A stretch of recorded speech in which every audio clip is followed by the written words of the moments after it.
네.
문제를 안 읽는 자들을 구하고 왔습니다.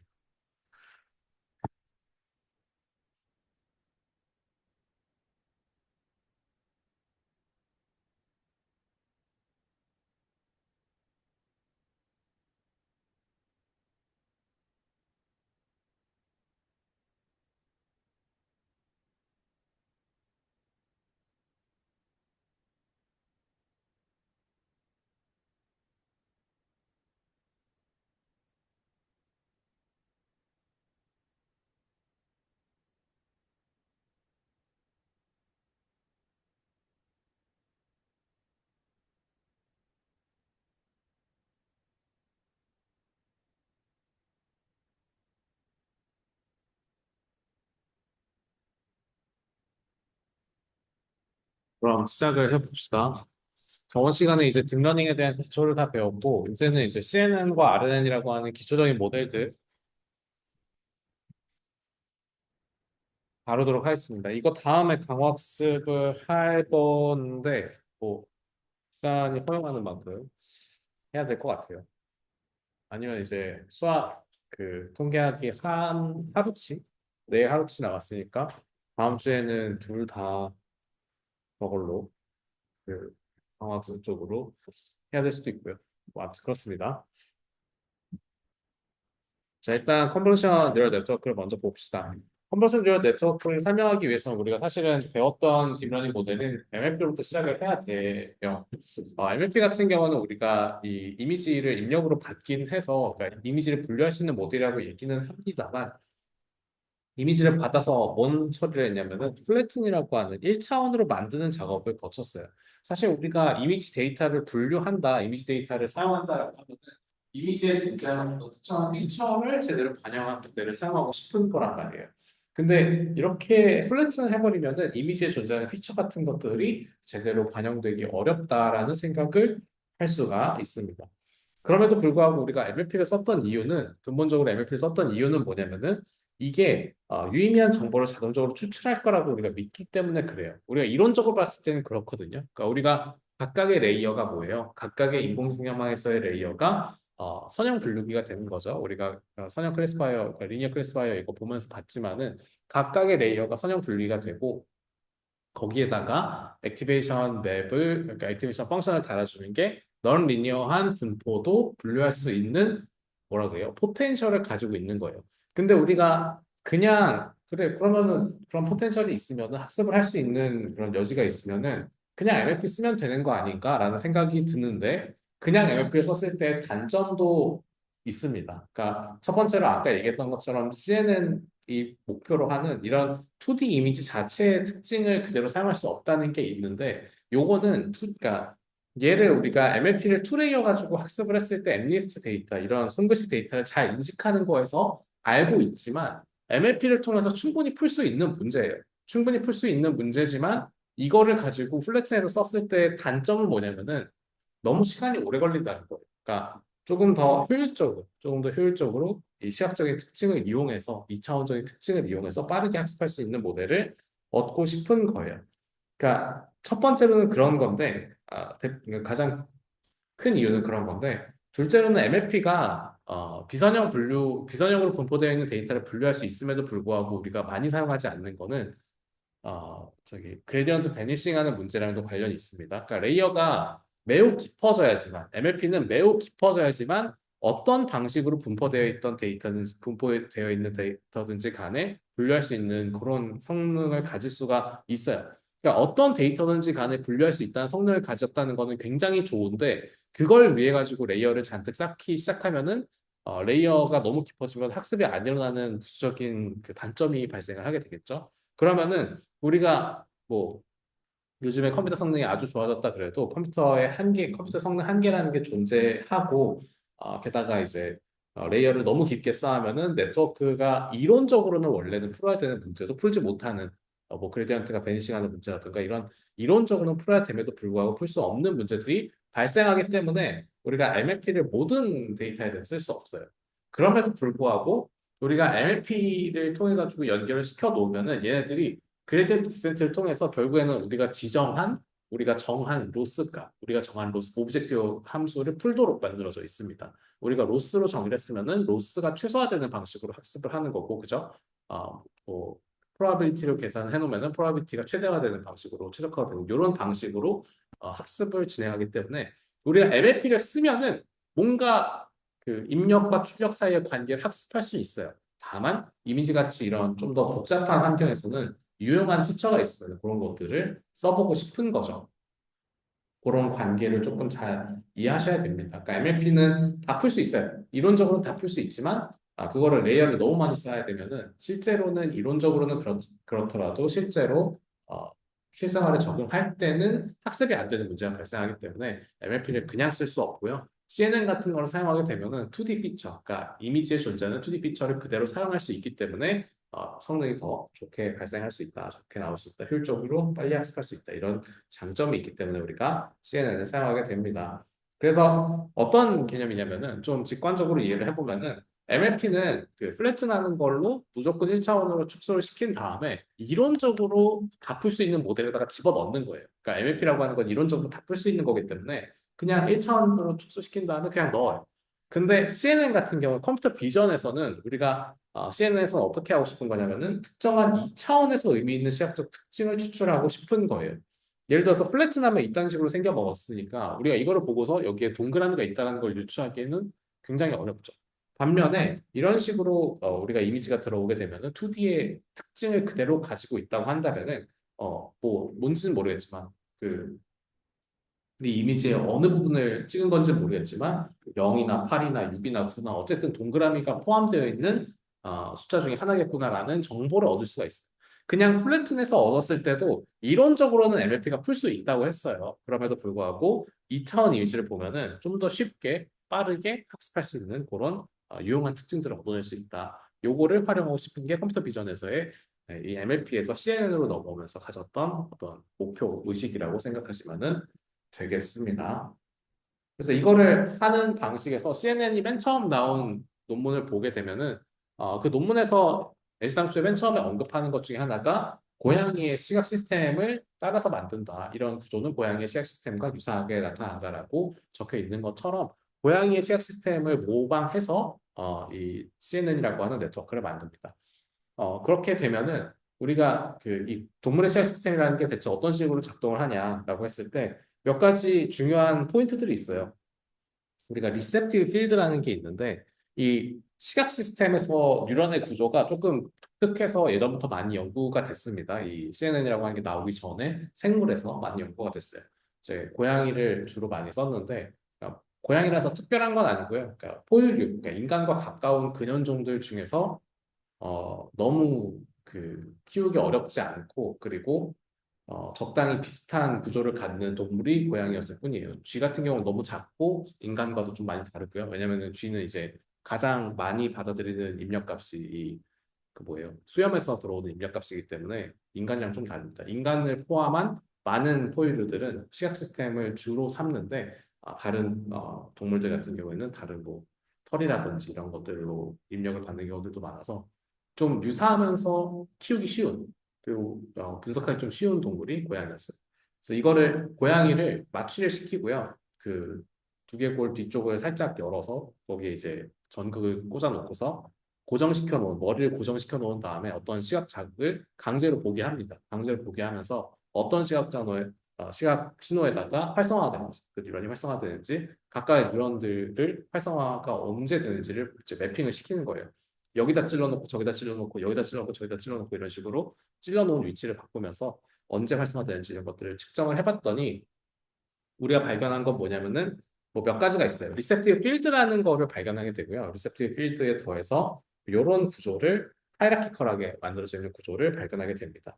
리셉티브 필드라는 건 뭐냐면은 그 우리가 시각적으로 보면은 이 망막에 여기가 망막이죠. 망막에 점들이 잔뜩 있어요. 이 점들이 각각 시각 뉴런이 됩니다. 광소형체를 달고 있는 시각 뉴런이 되는데 포토리셉터가 되는데 이 친구들이 각각 여기 있는 어떤 이미지가 있죠. 이미지 장면을 딱 보고 있을 때 여기 있는 녀석은 여기를 보고 있고 여기 있는 녀석은 여기를 보고 있고 여기 있는 녀석은 여기를 보고 있고 이런 식으로 각각의 뉴런이 활성화되는 위치들이 달라요. 서로 다른 위치를 매핑하고 있습니다.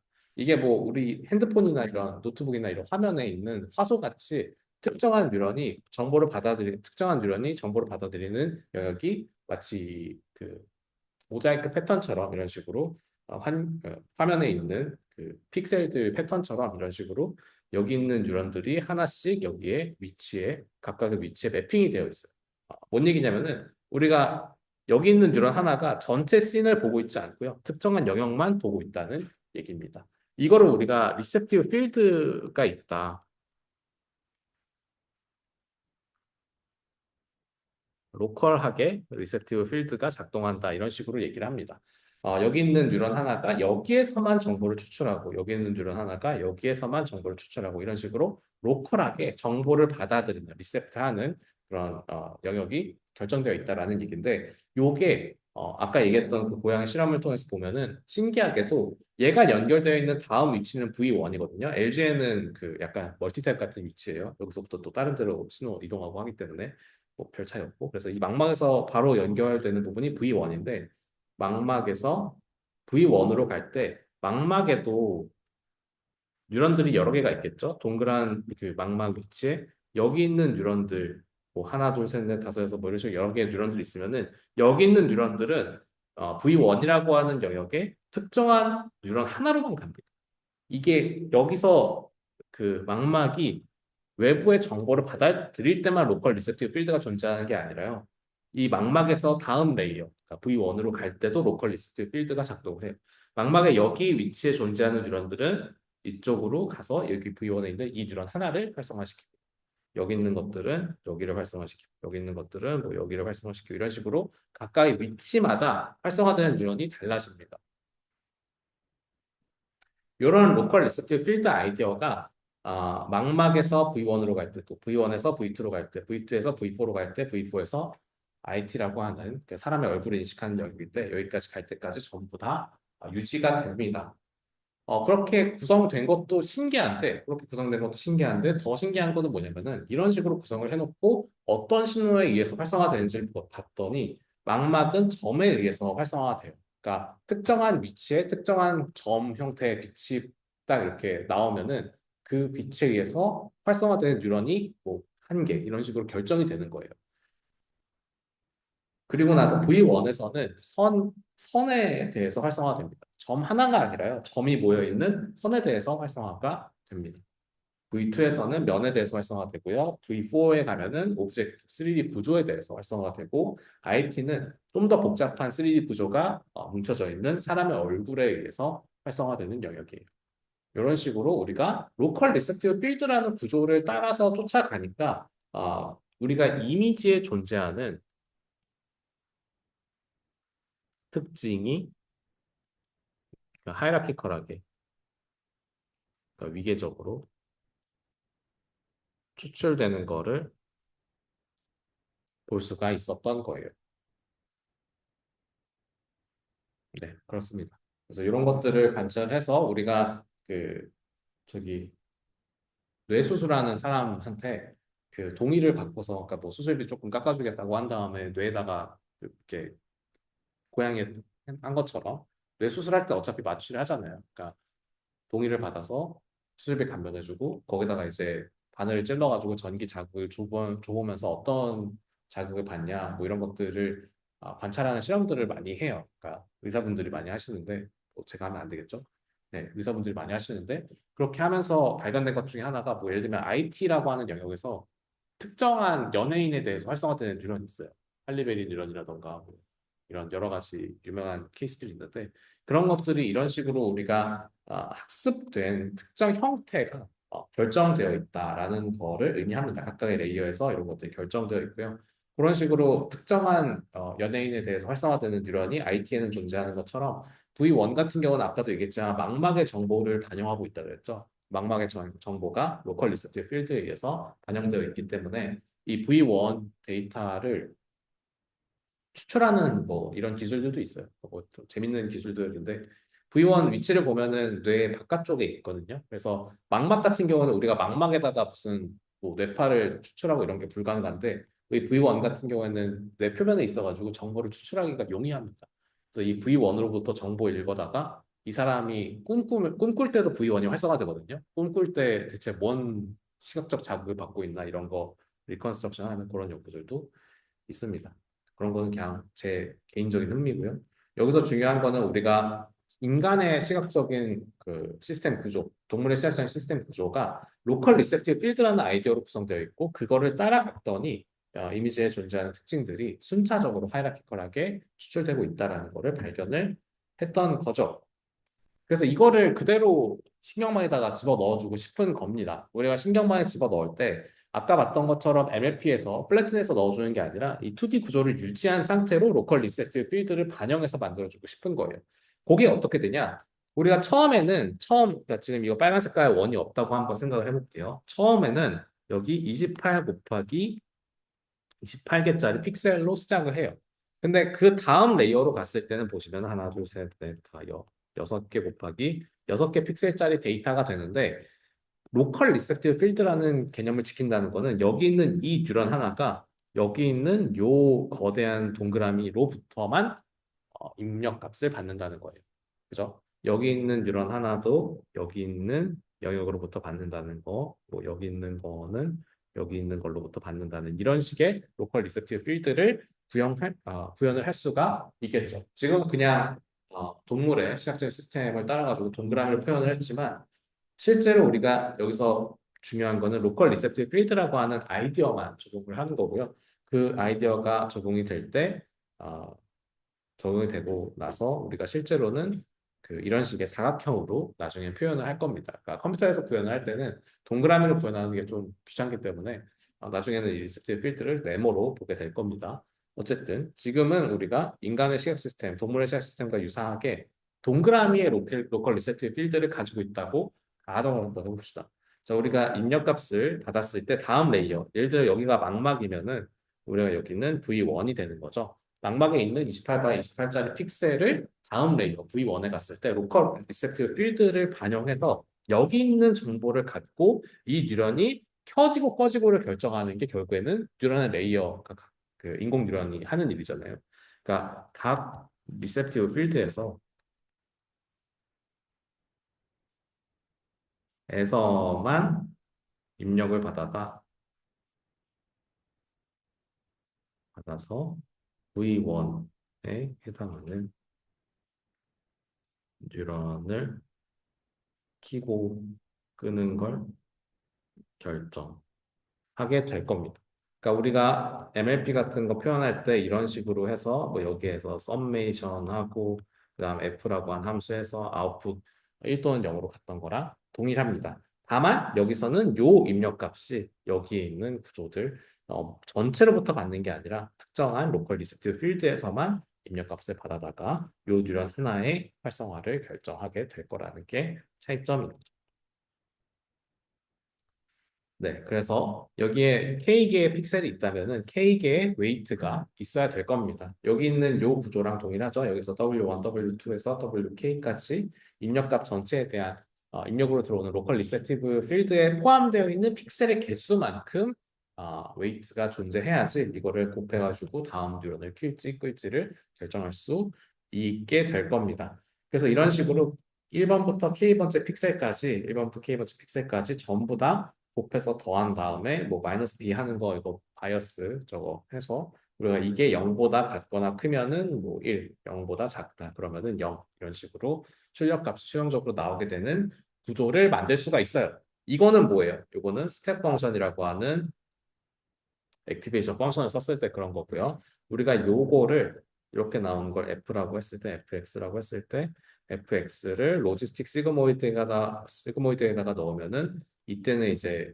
0에서 1 사이에 어떤 값이 나오게 될 거고 이때 우리가 쓰는 액티베이션 펑션은 시그모이드 함수가 되는 거죠.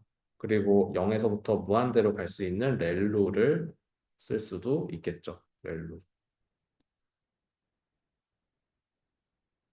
앞에서 배웠던 내용들입니다.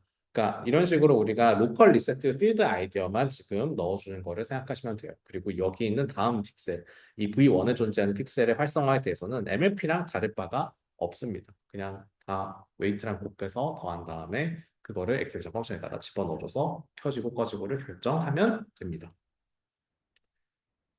근데 한 가지 차이점이 있어요. 이 한 가지 차이점은 뭐냐면은 우리가 이 어, 다음 뉴런의 활성화를 결정할 때 쓰는 이 W1부터 WK를 동일하게 쓸 겁니다. 뭔 얘기냐면은 우리의 로컬 리스트 필드는 계속 바뀌어요. 보시면은 얘가 여기서 이거를 입력값으로 받았던 거랑 이 파란 색깔의 입력값으로 받았던 거랑 이동을 하면서 다음 뉴런을 결정하고 다음 뉴런을 결정하고 다음 뉴런을 결정하고 이런 식으로 이동을 계속 할 겁니다.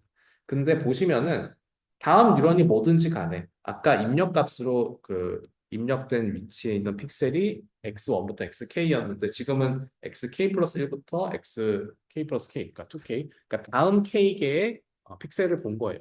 앞에서 x1부터 xk랑 xk 플러스 1부터 xk 플러스 k까지는 겹치는 픽셀이 전혀 없어요. 그럼에도 불구하고 우리가 w를 동일하게 씁니다. w1부터 wk까지 동일하게 씁니다. 이러면은 안 되는 거 아닌가? 라는 생각이 들 수도 있어요.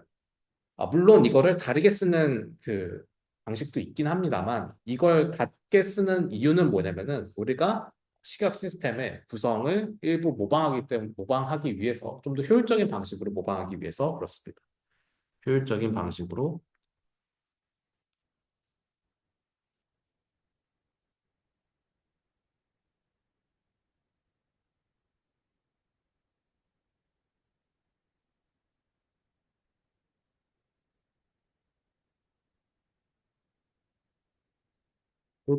동물 시각 시스템을 모방하기 위해서 그런 건데 이거 반드시 그러니까 다를 수도 있어요. 다를 수도 있는데 왜 같은가? 이게 궁금한 거잖아요. 근데 우리가 여기서 조금 주의해야 되는 거는 그 사실은 다르다고 하더라도 결과적으로는 같아질 수 있다라는 거를 한번 생각을 해볼게요.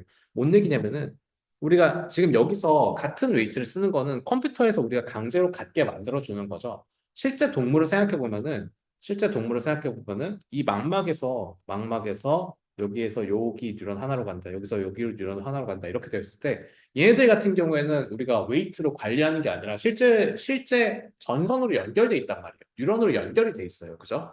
여기 있는 그 망막 뉴런들이 이렇게 전선들로 여기 있는 V1에 있는 뉴런 하나로 연결이 되어 있단 말이에요. 얘네들은 물리적으로 연결이 되어 있기 때문에 W1부터 WK가 1번, 그러니까 V1에 있는 1번 뉴런에 대해서 이렇게 W1부터 WK까지 있으면은 V1에 있는 2번 뉴런에 대해서는 이 웨이트가 다를 수밖에 없어요. 왜냐하면 다른 뉴런으로부터 연결이 되어 있기 때문에 전선이 다른 뉴런으로부터 연결되어 있기 때문에 웨이트도 달라져야 돼요. 근데 여기서 얘기하는 거 뭐예요? 우리가 효율성 때문에 이런 방식으로 모방을 한다라고 했는데 그게 뭔 얘기냐면은 우리가 아예 맨 처음 태어날 때부터 그리고 이제 그이 CNN이라는 모델을 만들 때 맨 처음부터 그냥 아무것도 가정하지 않고 만들면은 V1부터 VK가 각각의 리셉티브 필드마다 달라질 수도 있는데 우리가 알고 있는 동물의 시각 시스템은 뭐냐면은 V1에서는 선을 찾고요. V2에서는 면을 찾고 V4에서는 오브젝트를 찾고 이런 방식으로 각각의 위치에서 추출하는 특징이 다르다는 거를 알고 있어요. 자, 그래서 다시 돌아가 보면은 우리가 이 W1부터 WK를 유지하면서 얻을 수 있는 이득은 뭐냐면은 선이면은 선, 면이면 면, 특징을 찾겠다는 방식을 적용을 할 수가 있어요. 선이면 선, 면이면 면을 찾겠다. 면에 해당하는 시각적 특징 찾겠다는 뜻으로 이해하시면 됩니다.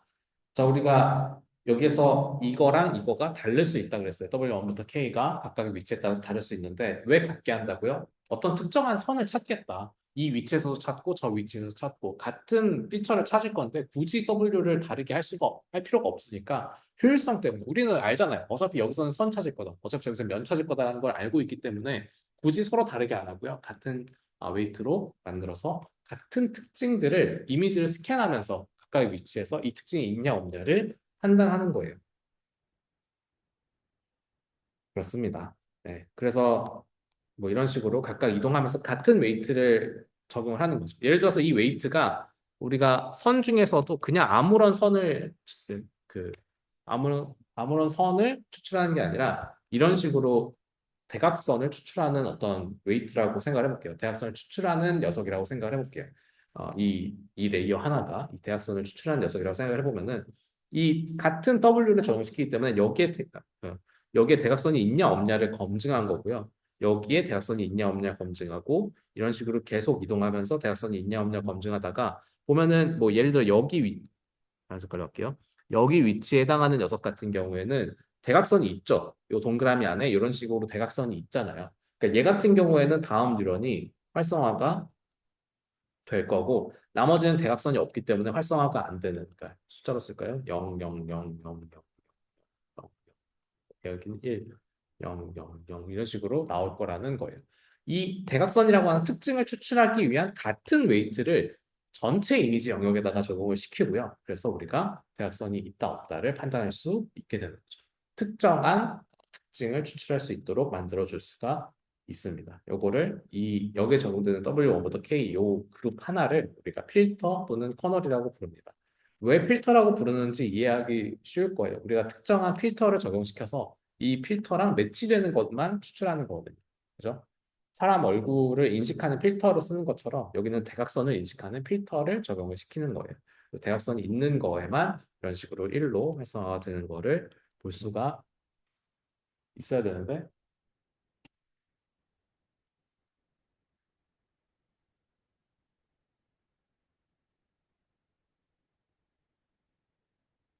이렇게 합시다. 잠들지 마시고. 이런 식으로 1이라고 하는 게 가운데서 대각선이 있는 위치에서 활성화되는 거를 우리가 볼 수가 있는 거죠. 그래서 이걸 우리가 컨버전 듀얼 네트워크라고 얘기를 하는데요. 이거를 설명하려면 조금 그 왜 컨버전이라고 얘기하는지를 설명을 해야 되는데 간단하게만 얘기하고 넘어갈게요. 컨버전은 두 함수를 합성하는 거를 의미합니다. 우리가 u라고 하는 함수가 요딴 식으로 생겼고 v라고 하는 함수가 이딴 식으로 생겼을 때 이게 하나가 타임 시리즈에 의해서 이동하는 녀석이에요. 보면 t를 입력값으로 봤죠. t를 입력값으로 봤기 때문에 타임 시리즈에 의해서 이동하는 녀석이거든요. 그러면은 이 V가 UT를 따라서 이동하다가 얘가 여기 딱 겹쳐지는 부분에서, 그러니까 겹쳐지지 않는 부분에서는 둘을 합성해도 그냥 아무런 일이 발생하지 않는데 이 겹쳐지는 부분에서는 합성했을 때 어떤 일이 발생하게 됩니다. 그게 우리가 두 함수를 합성하는 거, 그러니까 컨볼루션이라고 하는 합성 곱이라고 하는 적용 방식인데 그 신호 처리에서 많이 쓰는 방식이에요. 예를 들면은 그 특정한 어, 밴드 패스 필터 같은 거 이런 거 보면은 여러분들이 그 마이크 이런 거에도 많이 적용되어 있거든요. 그러니까 우리가 사람이 말을 할 때 파열음이 나는 경우가 있어요. 파열음도 이제 피읍 발음이기 때문에 파열음인데 이 터지는 듯한 소리가 순간적으로 발생하는데 그러면 마이크가 중간에 먹먹해지거든요. 그 먹먹해지는 게 왜 그러냐? 필터가 적용되어 있기 때문에 그 강한 소리를 그대로 스피커로 내보내는 게 아니라 그 막습니다. 바로 기계적으로 막는데 그런 걸 할 때도 이 컨버전 필터라고 하는 게 적용이 됩니다. 이 컨버전 필터를 우리가 알아야 되는 거는 뭐냐면은 그냥 두 함수의 합성이에요. 어떤 그러니까 베이스라인이 되는 어떤 그 데이터가 있고요. 이동하는 데이터가 있는 거예요. 우리가 지금 여기서 얘기하는 거를 생각해 보면은 우리가 베이스라인으로는 요 이미지가 있고요. 이동하는 거는 뭐예요? 이 W1부터 WK라고 하는 필터가 이동하면서 적용이 됩니다. 여기 하나, 둘, 셋, 넷, 다, 여 이런 식으로 슬라이딩 하면서 이동하면서 적용이 돼요. 그리고 두 개의 합성 곱을 계산하게 되는 거거든요. 그래서 우리가 컨볼루션이라고 불러요. 그러니까 이 구조가 생물학적으로 봤을 때는 로컬 리세티브 필드라는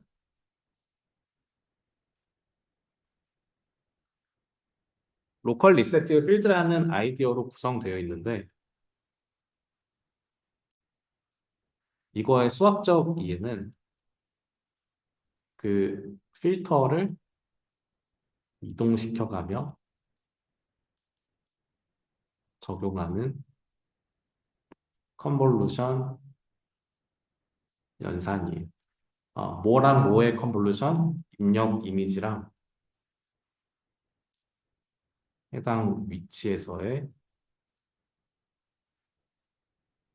필터 사이의 컨볼루션으로 정의를 할 수가 있습니다. 다시 한번 봅시다. 자, 우리가 이런 로컬 리세티브 필드로 여기 있는 뉴런 하나가 활성화가 될 때, 여기 있는 뉴런 하나가 활성화가 될 때, 이 위치로부터 입력을 받는다. 이거 로컬 리세티브 필드라는 아이디어예요. 이걸 어떻게 구현할 거냐? 수학적으로 봤을 때 이거는 이제 컨볼루션이라고 하는 연산을 통해서 적용이 될 거예요. 컨볼루션이라고 하는 연산이 뭐냐? 원래 존재하는 어떤 데이터가 있을 때 우리의 경우에 이미지죠. 여기서는 타임 시리즈 데이터고 원래는 우리 예시에서는 이미지예요. 이미지가 딱 고정되어 있을 때 우리가 이 필터를 이동시켜 가면서 두 함수의 그러니까 곱셈을 구하는 거예요. 두 함수의 합성을 구하는 겁니다. 그게 수학적으로 이해되면은 우리가 컨볼루션이라는 연산이랑 완전히 동일하거든요.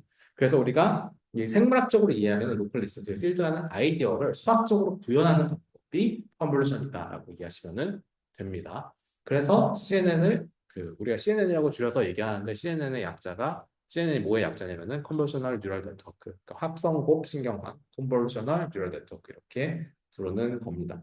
그러니까 이거는 근데 디테일하게 이것까지 막 자세하게 알면은 매우 좋아요. 근데 이제 굳이 알 필요는 없습니다. 알면 좋다.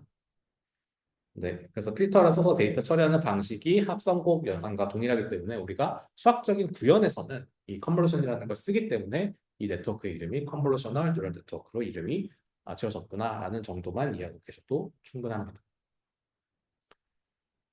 네, 그 합성곱하는 과정을 실제로 보면요. 우리가 이 네모 리세티브 필드로 실제로는 적용을 할 거예요. 이미지도 네모, 픽셀, 그러니까 가로, 세로, 픽셀로 구성되어 있고 우리의 필터도 가로, 세로, 픽셀로 구성되어 있는 이런 리세티브 필드로 작동을 하게 될 건데 이 리세티브 필드 구현 방식을 보면은 우리가 이미지가 지금 4x 4짜리 이미지고 여기 있는 필터가 3x 3짜리예요. 이 필터가 3x 3짜리라는 거는 리세티브 필드 역시도 3x 3짜리라는 얘기죠. 그죠? 얘가 그러면은 이 4x 4짜리 이미지에 어떤 식으로 적용이 돼야 되냐? 뭐 당연히 생각할 수 있겠지만 우리가 이미지를 자르고 들어갈 수 없기 때문에 여기에 이렇게 한번 들어갈 거고요. 그죠? 여기 이렇게 한번 들어갈 거고 이렇게 한번 들어가고 이렇게 한번 들어가고 이렇게 한번 들어가는 방식으로 적용을 할 수 있겠습니다. 그 방식으로 적용이 될 거고 우리 보시면은 여기 있는 필터가 X자 형태로 되어 있어요. 입력 데이터에 X로 구성되어 있는 이미지 패턴이 얼마나 자주 나오나, 얼마나 많이 나왔냐를 측정할 수 있는 그런 필터라고 보시면 되겠습니다. 그래서 왼쪽 위, 오른쪽 위, 왼쪽 아래, 오른쪽 아래 이런 식으로 각각 연산을 수행하는데 이 연산을 수행할 때는 그냥 MLP랑 똑같아요. 그죠? 각각의 위치에 존재하는 입력 데이터랑 그거에 대한 웨이트를 곱하고요. 입력 데이터랑 웨이트 곱하고 입력 데이터랑 웨이트 곱하고 그렇게 다 곱하고 더한 다음에 값을 얻는 거죠. 여기다가 활성함수를 예를 들어서 뭐 렐루를 쓰면은 렐루에 따라 가지고 결정되고 뭐 이런 게 있겠지만 여기는 그냥 곱해서 더하기만 했습니다. 이런 식으로 그러니까 계산이 될 거고 이렇게 나오는 컨볼루션 연산 필터를 한번 적용시킨 걸 우리가 피처 맵이라고 부릅니다. 피처 맵이라고 부르는 이유를 뭐 이해를 하실 수 있겠죠, 대략적으로. 왜냐하면 우리가 여기에서 어떤 특정한 필터라는 거는 이미지 전체에서 특정한 특징을 다시 말해서 피처를 추출하는 거예요. 우리 여기서는 X라고 하는 이미지 형태가 얼마나 자주 나오냐, 얼마나 많이 나오냐를 측정했던 거죠. 이 특징, X라고 하는 이미지 형태의 특징이 나왔냐, 안 나왔냐를 추출하기 때문에 여기서 우리가 이거를 피처맵, 이 컨버전을 적용한 거를 피처맵이라고 부릅니다. 특징이 얼마나 많이 있냐, 적게 있냐를 표현하는 거죠. 예를 들어서 이 10이 나온 거 위치 같은 경우에는 여기 2, 3, 여기는 0인데 2, 3, 3 이런 식으로 X자 형태가 뭐 여기에서는 좀 많이 나타나죠. 여기는 없지만 뭐 그렇기 때문에 여기 같은 경우는 10으로 좀 큰 숫자가 나오는 거고요. 위에 있는 6 위치를 가보면은 여기 2, 1, 1, 2 이런 식으로 나왔는데 여기가 비어 있는 거는 마찬가지인데 전체적으로 이쪽에 존재하는 숫자들이 좀 더 낮기 때문에 X에서 좀 더 멀리 떨어져 있는 거죠. X의 패턴이 좀 약하게 나타났다라는 거를 확인할 수 있는 거죠. 그래서 여기는 10, 여기는 6 이런 식으로 이 특징이 얼마나 나타났냐 이거를 반영해서 볼 수 있는 겁니다. 네, 이런 식으로 피처 맵을 만들 수가 있고요.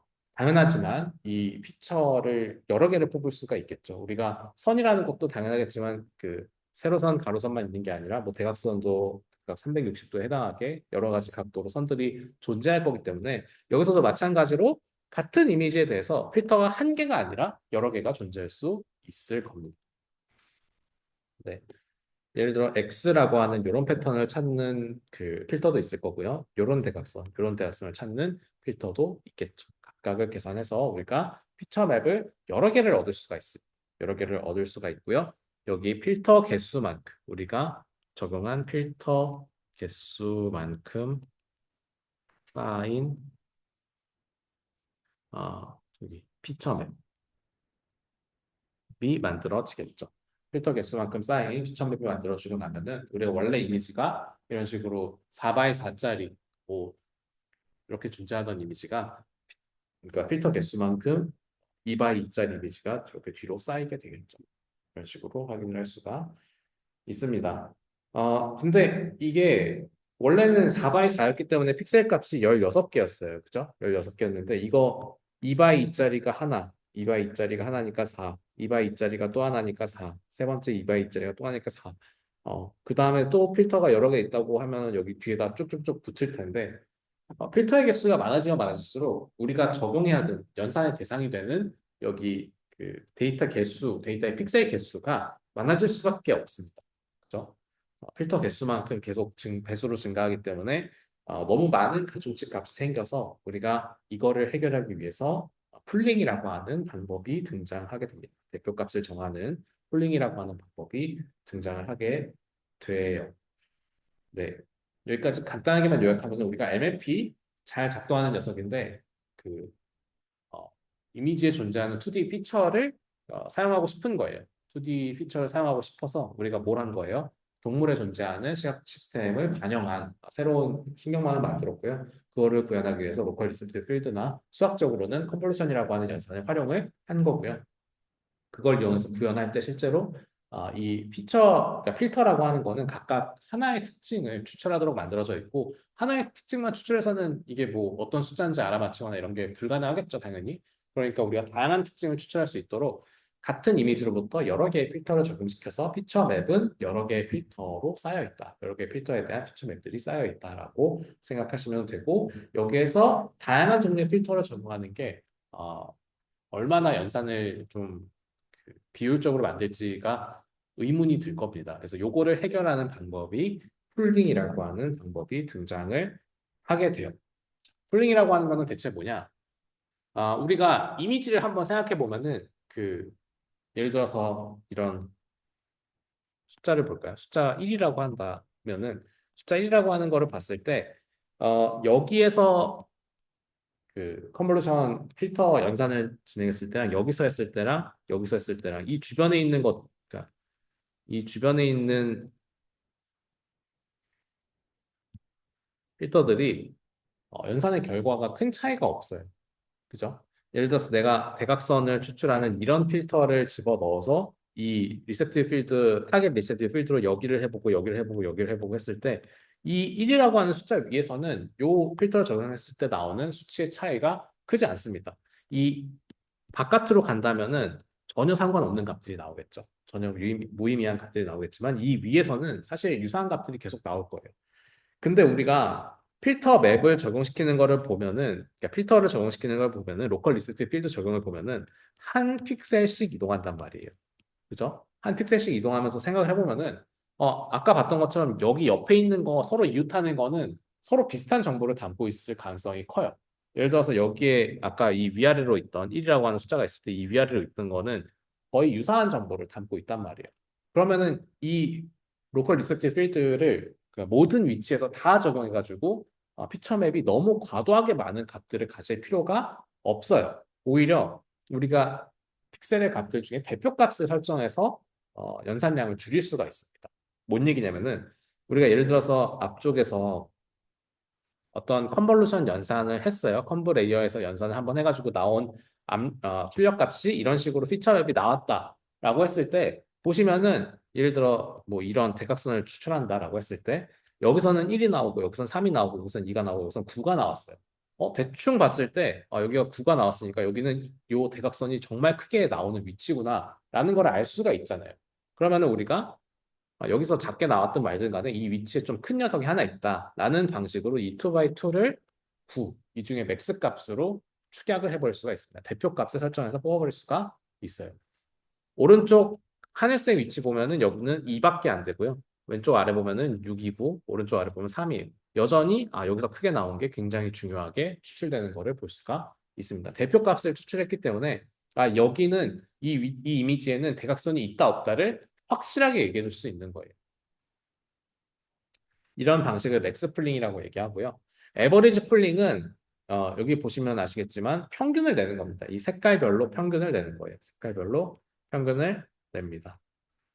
대표값을 설정하기만 하면 되는 거기 때문에 그리고 연산량을 줄이기 위해서 차원을 줄이면 되기 때문에 맥스 풀링을 쓰든 에버리지 풀링을 쓰든 큰 차이는 없는데 일반적으로는 맥스 풀링이 더 많이 쓰입니다. 왜 그러냐? 우리가 알고 싶은 거는 결국에는 이런 패턴이 얼마나 강력하게 나타났는지예요. 나타났냐, 아니냐, 이거를 알고 싶은 거거든요. 나타났으면 좋은 거고 아니면 아닌 거고. 그러니까 딱 나타난 위치가 있다, 없다, 어디다, 이거를 확인하고 싶은 것이 대충 뭉뚱그려가지고 거기에 얼마나 있었다 이런 걸 측정하고 싶은 게 아니에요. 여기 보시면은 9랑 6의 차이는 3만큼의 차이가 나는 꽤 큰 차이가 나죠. 꽤 큰 차이가 나는데 여기 보면은 이 보라색이랑 초록 색깔의 에버리지 풀링의 결과는 똑같아요. 우리 여기에서 대각선이 9라고 나온 건 굉장히 큰 결과일 수도 있단 말이에요. 그러니까 대각선이 9라고 하는 건 굉장히 여기 대각선이 굉장히 크게 있다라고 하는 더 신호일 수 있는데 이 에버리지 풀링을 해버리면 같은 값이 나오기 때문에 어디에 대각선에 가장 가까운 위치인가, 어디가 가장 대각선에 가까운 위치인가 이런 것들에 대한 정보가 손실되어 버릴 수가 있기 때문에 일반적으로는 맥스플링을 많이 씁니다. 대표 값을 설정하는 거기 때문에 대표 값을 설정하기 때문에 설정해서 차원을 줄일 거기 때문에 우리가 맥스플링을 쓰는 게 더 효과적입니다. 다시 우리가 특정한 특징, 특정한 시각적 특징을 추출하기 위해서 이 컨버전을 적용을 하고요. 그랬더니 너무 차원이 커요. 여기는 4 x 4밖에 안 되지만 실제로 이미지는 얼마나 크겠어요. 굉장히 크게 나타나거든요. 그러면 우리가 그거의 차원을 줄이고 싶어요. 왜? 어차피 이웃하는 거는 비슷한 값들이 나올 거니까. 그러니까 차원을 줄여도 상관없단 말이에요.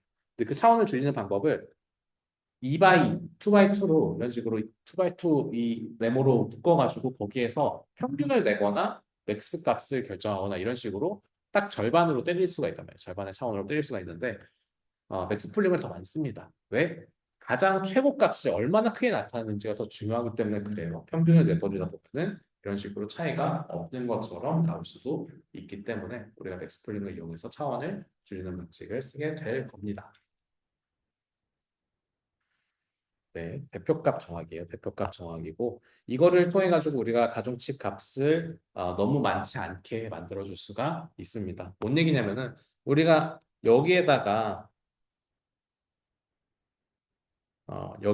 지금 그 4x4짜리에다가 2x2로 바꿨죠. 우리가 만약에 2x2짜리 컨볼루션 레이어를 한 번 더 거친다고 생각을 해볼게요. 이 다음에 2x2짜리 컨볼루션 레이어를 한 번 더 거친다고 했을 때 얘 같은 경우는 이렇게 한 번, 이렇게 한 번, 이렇게 한 번, 이렇게 한 번, 이렇게 한 번, 이렇게 한 번, 총 9번의 연산, 9번의 디스크티브 필드 곱하기 각각의 디스크티브 필드마다 4번의 곱셈을 수행해야 되잖아요. 그죠? 그런데 여기는 지금 차원을 줄였기 때문에 그냥 2x2 컨볼루션이 한 번밖에 적용 안 된다. 한 번 곱하기 4번의 곱셈 연산만 수행하면 됩니다. 이렇게 맥스 풀링을 해서 줄여놓은 경우에는 이 차원이 그러니까 크기가 작기 때문에 그 다음 레이어에서 컨볼루션 연산 같은 거를 적용할 때도 연산이 확 줄어들 수가 있으면서도 중요한 정보는 다 포함하고 있는 거예요. 맥스플링을 했기 때문에 아까 대각선이 어느 위치에 있었냐, 왼쪽 상단에 있었다, 이런 것들에 대한 중요한 정보들은 다 포함하고 있기 때문에 성능이 떨어지지 않고 유지가 되는 거죠. 그래서 우리가 이 효율성 때문에 적용을 시키는데 문제는 뭐 이거를 적용하면은 정보를 너무 많이 잃지 않겠냐 이런 것들이 고민일 수 있겠죠. 근데 그런 것들은 사실 필터랑 우리가 이 풀링을 할 때도 사이즈를 결정을 해야 돼요. 이 여기서는 지금 2x2로 결정을 했는데 예를 들면 3x3으로 결정을 해볼 수도 있겠죠.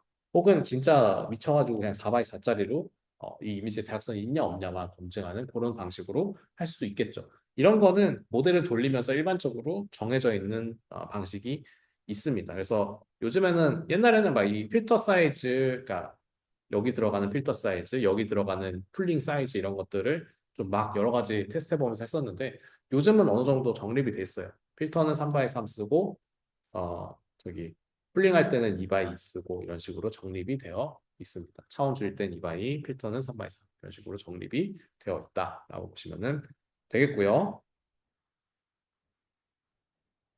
그래서 CNN이라고 하는 거는 이렇게 컨볼루션 필터 적용하고 풀링하고 컨볼루션 필터하고 풀링하고 이런 식으로 반복적으로 구성이 되고요. 그렇게 추출된 맨 마지막 피처 맵에서 무슨 일이 일어나냐? 그때는 우리가 플래튼에서 MLP에다가 집어넣어서 분류를 하는 방식으로 적용을 합니다. 이거 MLP의 장점 얘기했던 거랑 마찬가지. 우리가 맨 처음 이미지를 가지고 우리 MLP에서 CNN으로 갔던 이유가 뭐예요? 2D 시각적인 특징들이 반영되길 바라는 거잖아요. 그죠? 2D 시각적인 특징들이 반영되길 바라는 건데 지금 이 CNN들을 쭉 거치면서 이미 2D 시각적인 피처들이 반영되어 있는 피처 맵이 생겼어요. 그죠? 여기 있는 픽셀들 가까이 값이 뭐예요? 특정한 피처가 있다 없다를 결정한 2D 시각적인 피처가 있다 없다를 결정해 놓은 피처 맵이에요. 그럼 이거를 활용해서 플래튼하는 거는 의미가 있죠. 그죠? 맨 처음에 픽셀 값으로부터 굉장히 큰 차원으로부터 MLP를 하는 거는 학습은 가능하지만 굉장히 비효율적인 데 비해서 얘 같은 경우는 CNN을 통해서 이미 중요한 2D 시각적 피처들을 뽑아내 놓고 나서 그거를 MLP에다 집어넣는 거기 때문에 훨씬 효율적으로 할 수 있기 때문에 이런 식으로 CNN은 앞쪽에는 CNN을 달고요. 맨 마지막에는 플래튼에서 MLP라고 하는 건 멀티 레이어잖아요. 그냥 싱글 레이어를 달기도 해요. 싱글 레이어 달기도 하고, 뭐투 레이어 달기도 하고, 이런 식으로 앞쪽에서 충분히 잘 추출됐으면 여기는 크게 중요하지 않다라는 방식으로 구성이 되어 있습니다. 네, 그렇고요. 여기도 마찬가지로 MLP 달아주는 거 설명한 거고요. 이 CNN에서도 MLP에서 우리가 설명하면서 여러 가지 문제가 발생했다라고 얘기했었는데 CNN에서도 동일하게 발생을 할 수밖에 없어요. CNN에서 동일하게 발생을 하는데 해결 방법이 같은 것도 있고요. CNN에서만 적용될 수 있는 해결 방법도 있고 그렇습니다. CNN과 MLP가 동일한 해결 방법을 갖는 거는 이 베니시 그레디언트 부분 같은 거예요. 그러니까 렐루 같은 거 쓰면 된다라고 하는 부분은 동일하게 적용을 할 거고 과적합 부분에서는 울트라바우 렐루 배치널라이제이션, 뭐 얼리 터미네이션 이런 것들 다 그대로 쓸 수 있는데 한 가지 특이한 점은 이 CNN 같은 경우에는 어떤 데이터를 써요? 이미지 데이터를 쓰거든요. 이미지 데이터를 쓰다 보니까 데이터 어그멘테이션이라는 걸 할 수가 있어요. 데이터 어그멘테이션이라는 거는 뭐냐? 어그멘테이션 증강이라는 거고요. 증강이라고 하는 거가 이제 그 AR 이런 거에서 많이 보는 거죠. 그러니까 우리 실제로 포켓몬이 있지 않은데 포켓몬이 있는 것처럼 나와 있는 것처럼 우리가 실제로 없는 데이터를 만들어서 넣어주는 거를 우리가 데이터 어그멘테이션이라고 얘기합니다. 데이터 없는데 어떻게 만들어요? 이미지 같은 경우는 일반적으로 공유되는 특징이 있어요. 그러니까 사람 얼굴 같은 거는 대체적으로 대칭적입니다. 그죠? 뭐 대칭적이 아닌 사람이 많이 있긴 하지만 이게 대체적으로 대칭적이고 사람의 얼굴 인식이나 아니면은 뭐 핸드폰이나 이런 오브젝트들은 대부분 대칭적이에요. 그러니까 특징이 변하지 않아요. 대칭적으로 바꿔도 특징이 변하지 않아요. 그리고 이미지에서 우리가 여기가 사람이다 아니다 같은 걸 판단할 때 이미지는 굉장히 다양한 사이즈로 존재합니다. 어떤 거는 저 뭐예요? 63빌딩 꼭대기에서 밑에 있는 사람 본 것처럼 개미만 이렇게 조그맣게 그려져 있는 이미지가 있는 반면에 어떤 거는 이제 사람 얼굴만 이제 클로즈업해서 찍은 사진도 있을 거고 아니면 뭐 이렇게 찍은 사진도 있을 거고 여러 가지 다양한 사진들이 있겠죠. 그러니까 사람이라고 하는 같은 카테고리 내에서도 줌인이 된 거, 줌아웃 된 거, 그리고 어떤 거는 이제 정면으로 서 있고 어떤 거는 이제 누워 있는 사진이 있을 수도 있고 이런 식으로 다양한 어, 각도로, 다양한 크기로, 다양한 방식으로 존재하더라도 우리는 다 사람이라는 걸 인식하잖아요. 이 데이터 오그멘테이션 할 때는 이런 것들을 이용해서 우리가 이미지를 강제로 만들어줄 수 있습니다. 사람 증명사진을 갖고 딱 측정을 했을 때 우리가 이런 식으로 딱 정면에서 가슴께 정도까지 잘려서 보이잖아요. 증명사진 같은 거 찍으면. 근데 실제로 우리가 입력값으로 들어오는 데이터는 이런 식으로 얼굴 사진이 클로즈업 된 거일 수도 있단 말이에요. 그럼 클로즈업도 한번 해보고 아니면은 이게 사람이 그냥 똑바로 서 있을 때뿐만 아니라 약간 누워 있어도 사람이라는 걸 인식하고 싶으면은 회전도 시켜보고 줌아웃 시켜보고 뭐 회전도 시켜보고 뭐 이쪽 가르마를 왼쪽으로 타는 사람도 있는 반면에 오른쪽으로 타는 사람도 있기 때문에 좌우 반전도 해보고 이런 식으로 데이터의 양을 원래 갖고 있던 거에서 더 많이 늘려줄 수가 있습니다. 데이터에 담긴 2D 피처가 변하지 않기 때문에 그래요. 데이터에 담긴 정보, 2D 피처가 변하지 않기 때문에. 2D 피처가 불변이라고 쓸게요. 2D 피처가 변하지 않기 때문에 우리가 이런 식으로 이미지를 막 만져가지고 집어 넣어줄 수 있습니다. 자, 이렇게 데이터 어벤테이션 같이 데이터를 막 만들어주는 방식을 쓰면은 오버피팅에 도움이 돼요. 왜 오버피팅에 도움이 되는지 저번 시간에 설명했던 오버피팅이 발생하는 이유를 받고 생각해 보면은 편하겠죠.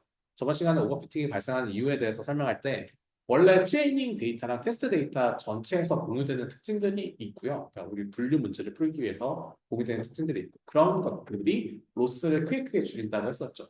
그러다가 두 데이터에서 존재하는 로스가 어느 정도 다 줄어들고 나서는 트레이닝 데이터에만 존재하는 특징들에 대해서, 그러니까 이 성능 향상에 굉장히 마이너한, 미비한 그런 것들이 이제 피팅되면서 트레이닝 데이터에 대해서 로스가 쭉 줄어드는데 테스트 데이터에 대해서는 로스가 증가한다 이렇게 얘기를 했었어요. 여기에서 우리가 데이터가 많아지면은 이런 오버피팅이 발생하지 않는 이유에 대해서 트레이닝 데이터에만 존재하는 특징 같은 것들이 많이 없어지기 때문에 그렇다라고 얘기를 했었잖아요. 이 데이터 증강을 통해서 넣어주게 되면 예를 들면 뭐 내가 입력값으로 넣어주는 데이터는 증명사진 데이터밖에 없었다. 그러면은 정면으로 꼿꼿하게 서 있는 데이터밖에 없는 거잖아요.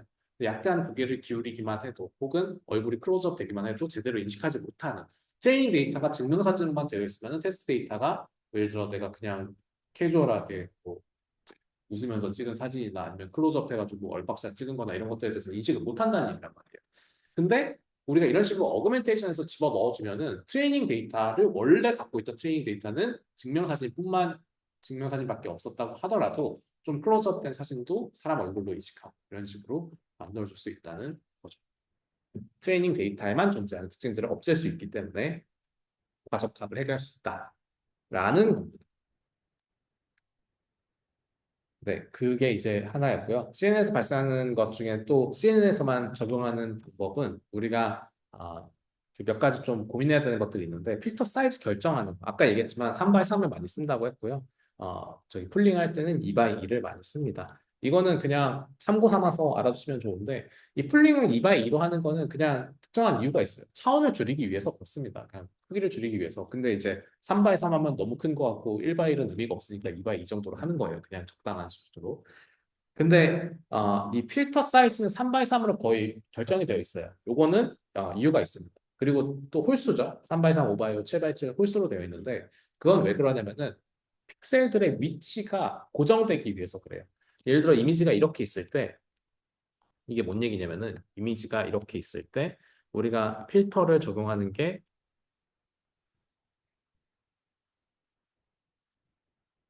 이런 식으로 어, 9번 적용한다고 했을 때 이 가운데 위치를 기준으로 이미지에 어디에 해당하는지 딱 역산할 수 있거든요.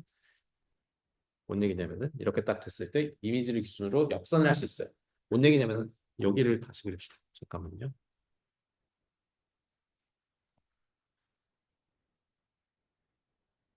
그러니까 우리가 3x3 필터를 적용시킨다고 했을 때 이렇게 한번 할 거고 이렇게 한번 할 거고 이렇게 한번 할 거고 이렇게 한번 하기 전에 이렇게 한번 할 거고 이렇게 한번 이렇게 한번 이렇게 한번 이렇게 한번 이렇게 한번 적용을 해서 총 9번이 나오기 때문에 컨볼루션 필터를 적용하고 나면은 3x3 필터를 적용하고 나면은 이런 식으로 나오게 되겠죠. 이게 피처 맵이 되는 거죠.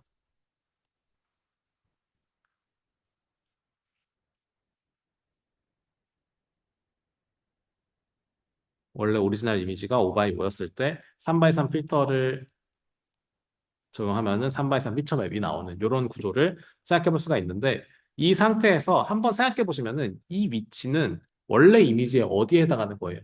왼쪽 위 3분의 1, 그러니까 왼쪽 위에 해당하는 부분이 나오게 되는 거예요. 요 지점을 가지고 역으로 갔을 때는 이 피처맵 상에서는 어때요? 피처맵 상에서는 가운데의 윗부분을 얘기하는 거거든요.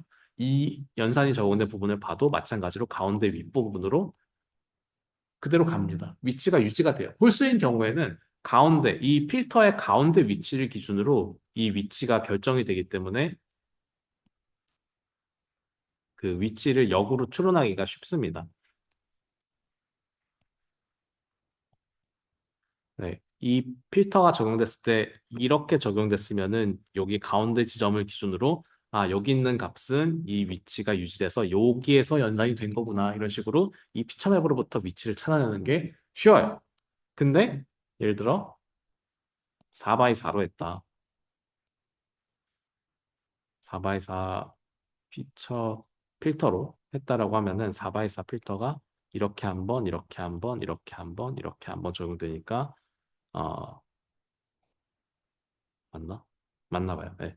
이렇게 한번 적용되니까 이렇게 2 x 2짜리 이미지가 생기고요. 대략적으로 위치가 유지는 되는데 여기가 가운데 지점이라고 하는 게 없어요. 그죠? 이 그러니까 짝수로 존재하는 경우에 가운데 위치하는 게 없기 때문에 아 대충 왼쪽 위 어딘가에 해당하는 연산의 결과구나라는 건 알 수 있지만 정확하게 그 위치가 어, 딱 맞진 않아요. 픽셀이 하나씩 어긋날 수밖에 없습니다. 홀수, 그러니까 짝수를 썼을 때는. 그래서 굳이 짝수를 안 쓰고 홀수를 씁니다. 홀수를 써야지 이 필터의 가운데 픽셀 값이 여기에 있는 특정한 위치랑 매핑이 그대로 되기 때문에 그래요. 뭔 말인지 아시겠죠? 대충 뭐 인터폴레이트 하고 막 리사이즈 해가지고 할 수 있어요. 이걸 해도. 근데 굳이 그럴 이유가 없는 거죠. 우리가 3x3 써가지고 딱 위치를 홀수를 써가지고 딱 위치를 이 위치 이 필터의 중앙값이 여기 있었다. 중앙 위치가 여기에 위치했다, 위치했다라고 하는 거를 딱 매핑을 시켜서 이미지의 특정한 위치를 로케이트 할 수 있게 피처 맵에 있는 요 픽셀은 원래 이미지로 가면은 요 위치에 해당한다라고 하는 걸 그대로 1대1 매핑할 수 있게 만들어 주는 겁니다. 이게 레이어가 여러 개가 있으면 더 심해요. 레이어가 여러 개 있어도 계속 콜 쓰면은 계속 그 위치가 유지가 되거든요. 픽셀의 중앙값을 기준으로 계속 유지가 되는데 짝수로 만들어주면은 이게 계속 왔다 갔다 왔다 갔다 왔다 갔다 하면서 위치가 정확하게 지정되지가 않습니다. 그래서 홀수를 쓰고요. 이미지가 아주 큰 경우에는 7x7을 쓸 때도 있었는데 요즘에는 그냥 사용하는 이미지 사이즈가 어느 정도 다 비슷해졌어요. 그러니까 그 여러분들이 잘 알고 있는 이미지넷이라고 하는 되게 유명한 데이터가 있는데 이미지넷이라고 하는 데이터가 있는데 이게 224 바이 224를 쓰거든요. 그래서 결국에는 224 바이 224 이미지에 적절한 필터 사이즈를 쓰고 그게 3 바이 3 또는 5 바이 5짜리를 많이 씁니다. 보통 3 바이 3을 많이 쓰고요. 제 이미지는 저기 224 바이 224가 아닌데요. 리사이즈해서 써요. 그러니까 여러분들이 그 핸드폰에서 뭐 찍어가지고 분류 모델 하고 이런 것들도 다 24, 24로 작동을 합니다. 대부분 그렇습니다. 왜? 이미 모델들이 그런 식으로 만들어져 있기 때문에 굳이 새로운 모델을 안 만들고 여기다가 적용을 하는 거죠. 맞습니다. 네, 그리고 고화질의 이미지 쓸 때 아까도 얘기했던 것처럼 이미지 자체를 리사이즈 해가지고 우리가 잘 사용하는 모델의 입력값의 사이즈로 만들어주기도 하지만 이론적으로는 어떻게 되냐? 필터 사이즈 크게 하고 저기 풀링 사이즈 크게 해서 차원을 팍팍 줄여나가는 방식을 많이 씁니다. 근데 우리가 그런 방법을 모른다고 가정했을 때 이런 리사이즈 해가지고 적용하는 방법을 모른다고 가정했을 때 혹은 여기서 발생하는 정보 손실을 좀 크리티컬한 거라고 생각했을 때 쓸 수 있는 CNN만의 다른 적용 방법이 있는데 그게 스트라이드랑 제로 패딩이라고 하는 방법이 있습니다. 스트라이드는 그냥 너무 간단한 거고 제로 패딩 같은 경우는 한번 생각해 볼 만한 주제죠.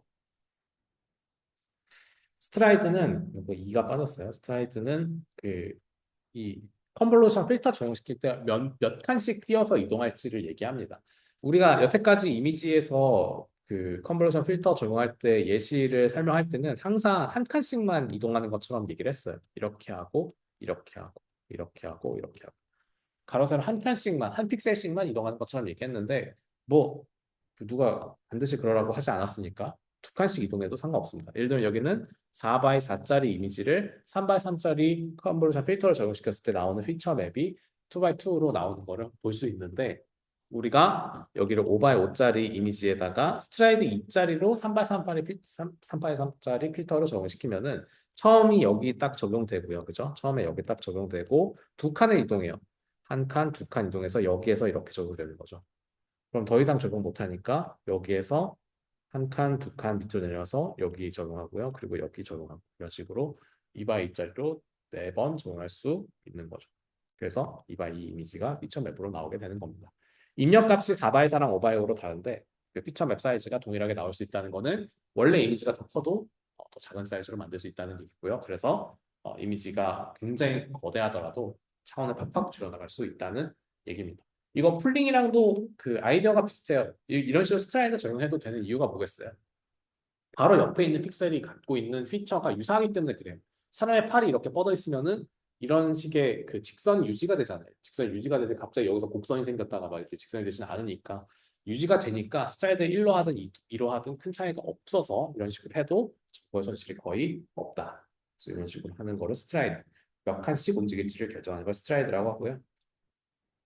그럼에도 불구하고 이 CNN에 아주 큰 단점이 하나 있는데, 피처 맵이 계속 작아지죠. 피처 맵이 계속 작아지는 것을 막을 수 있는 방법이 제로 패딩이라고 하는 방법입니다. 패딩이 뭐예요? 입고 있는 패딩 보면은 이제 공기로 가득 차 있는 층이 이렇게 있는 거잖아요. 패드로 이렇게 패드에 들어가 있는 건데 이것도 마찬가지예요. 우리가 이미지를 0으로 가득 차 있는 이 공기층을 만들어 준다고 생각하시면 돼요. 원래는 5x 5짜리 필터가 이미지가 있을 때 필터를 3x 3짜리를 적용한다고 하면은 이렇게 한번, 이렇게 한번, 이렇게 한번 적용되기 때문에 결과로 3x 3짜리 피처 맵이 생겼었잖아요. 근데 여기에다가 0으로 가득 차 있는 이미지를 덧입히는 거예요. 패딩을 씌워주는 겁니다. 제로 패딩을 씌워주고 나서 마치 여기 0이 있는 것처럼, 0이 있는 것처럼 0이라고 하는 게 원래 있었던 것처럼 필터를 적용시키게 되면은 이렇게 적용이 되죠. 한 번, 두 번, 세 번, 네 번, 다섯 번이 적용되기 때문에 3x3 필터를 적용하더라도 5x5 필터, 그러니까 피처 맵이 나오게 되는 거예요. 뭔 얘기인지 아시겠죠? 이렇게 원래는 이게 그 오리지널 이미지 사이즈예요. 여기 있는 요게 오리지널 이미지 사이즈인데 이 오리지널 이미지 사이즈 주변으로 0으로 가득 차 있는 요거를 씌우고요. 그 다음에 이게 마치 그 원래 이미지에도 이런 0으로 가득 차 있는 패드가 있었다고 생각을 하고 3x3 필터로 적용시키게 되면은 이런 식으로 원본 사이즈가 유지가 될 수 있습니다. 물론 스트라이드를 적용하게 되면은 차원이 더 줄어들게 만들 수도 있습니다. 이거를 단순하게 이미지 사이즈를 유지하기 위해서만 쓰는 건 아니에요. 이미지 사이즈를 유지하기 위해서도 쓰지만요.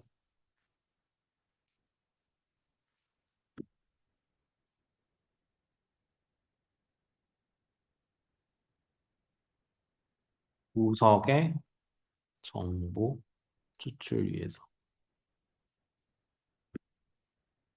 예를 들어 우리가 3x3 필터의 예시밖에 안 봐가지고 조금 감이 잘 안 올 수도 있는데 예를 들어 우리 필터가 5x5라고 해봅시다. 5x5짜리 필터고 예를 들어 여기에서 이렇게 생겨먹은 기역자 모양을 추출하는 거라고 생각을 해볼게요.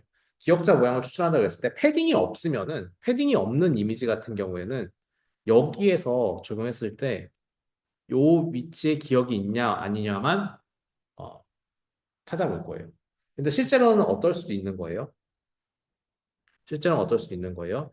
이미지의 끝에 막 이렇게 기역자가 생겼을 수도 있단 말이에요. 그래서 만약에 패딩이 이렇게 있는 경우에는 우리가 필터가 여기 딱 구석에 딱 붙어가지고 더 이상 못 하는 게 아니라 더 이상 여기 이렇게 여기 이렇게 기억자가 있는데 이 기억자랑 매치가 안 돼가지고 기억자가 없다라고 하는 게 아니라 패드가 있기 때문에 이렇게 딱 갔을 때 이 필터랑 아이고 이 필터랑 실제 이미지에 존재하는 기억자라고 하는 피처가 정확하게 매치가 될 수 있어요. 필터에 존재하는 게 반드시 구석의 정보를 어, 그러니까 구석에 만약에 유의미한 정보가 있으면 구석에 있는 정보를 추출할 수 있으면 좋거든요. 근데 이런 식으로 구석의 정보를 추출할 수 없는 경우들이 발생하기 때문에 제로 패딩을 씌워주면은 항상 구석에 있는 정보를 추출할 수 있어지게 되는 겁니다. 그래서 단순하게 사이즈 유지를 위해서만 쓰는 게 아니라요. 이런 식으로 구석의 정보를 추출하기 위해서 사용할 수가 있습니다. 그래서 보통 이 목적이 다르잖아요. 스트라이드 같은 경우에는 차원을 줄이기 위해서인데 이 제로 패딩 하면은 이미지가 유지가 되니까 그럼 제로 패딩 안 해야 되는 거 아닌가? 라고 생각하는 경우가 있는데 보통은 합니다. 일반적으로 해요. 그래야지 이 구석에 있는 정보를 추출할 수 있기 때문에 다른 걸로 차원 줄이는 거는 충분히 할 수 있거든요. 스트라이드도 할 수 있고 맥스풀링 할 수도 있고 여러 가지로 차원을 줄일 수 있으니까 제로 패딩은 일반적으로 하는 방식을 많이 씁니다. 네. 그러면은 잠깐 쉬었다가 네, 잠깐 쉬었다가 다시 진행하도록 하죠. 10분만 쉬고. 근데 이렇게 많이 했지. 근데 그때 분명 이것저것 많이 하고 싶었는데 벌써 끝이 나가고 있고 정말 슬퍼. 네, 아무튼 계속 해봅시다. 오늘 CNN은 반드시 끝내고 RNN도 끝내고 싶은데 그러려면은 몇 가지를 스킵하면서 진행을 해야 돼요. 그 스킵하는 부분이 이제 CNN은 여러 가지 베리언트들이 있다. 이 부분이 될 것 같은데 한번 진행을 해보도록 합시다. 우리가 CNN 학습이 어떻게 일어나냐? 이거가 제가 예전에는 강의 자료에 없었는데 올해 그러니까 작년 강의 자료부터 넣기 시작했어요. 그러니까 CNN이라고 하는 거가 약간 이질적이거든요. 그래서 이제 어떤 식으로 웨이트들이 학습이 된다 이거를 좀 잘 이해 못 하시는 분들이 있더라고요. 그래서 준비를 한 건데 우리가 2D 이미지로 들어가는 게 보통 채널이 이미 여러 개가 이 채널이라고 하는 거는 우리가 필터들로 적용되어 있는 각각의 특징이 반영된 걸 우리가 채널이라고 얘기합니다. 우리가 원래 이미지에서 3 x 3 필터를 적용시켜가지고 여러 개의 필터를 적용시켜가지고 이 이미지가 여러 개의 그 필터들마다 추출된 피처 맵들이 있잖아요. 그러니까 이 각각의 피처 맵들 하나하나를 카운트해가지고 여기에 총 뭐 N개의 채널이 있다 이런 식으로 얘기를 하는데 우리가 잘 알고 있는 채널이 대표적으로 이미지에 있는 RGB 채널이에요. 그러니까 여러분들이 이미지 불러보면은 그 RGB 채널이 있는 경우 있고 RGB에다가 트랜스페런시까지 있는 채널이 있고 그렇습니다.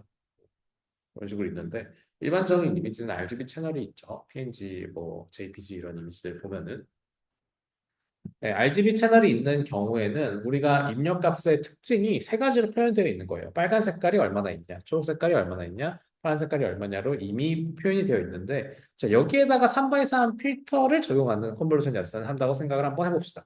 자, 어떻게 해야 될까요? 여기서 약간 이해를 못하는 경우들이 있더라고요. 그러니까 왜냐하면 우리가 여태까지 이미지 하나에다가 필터를 적용하는 거를 얘기했기 때문에 이 이미지 자체가 여러 개 채널로 구성되어 있는 경우에는 어떻게 되는지가 좀 머리에 와닿지 않을 수 있습니다.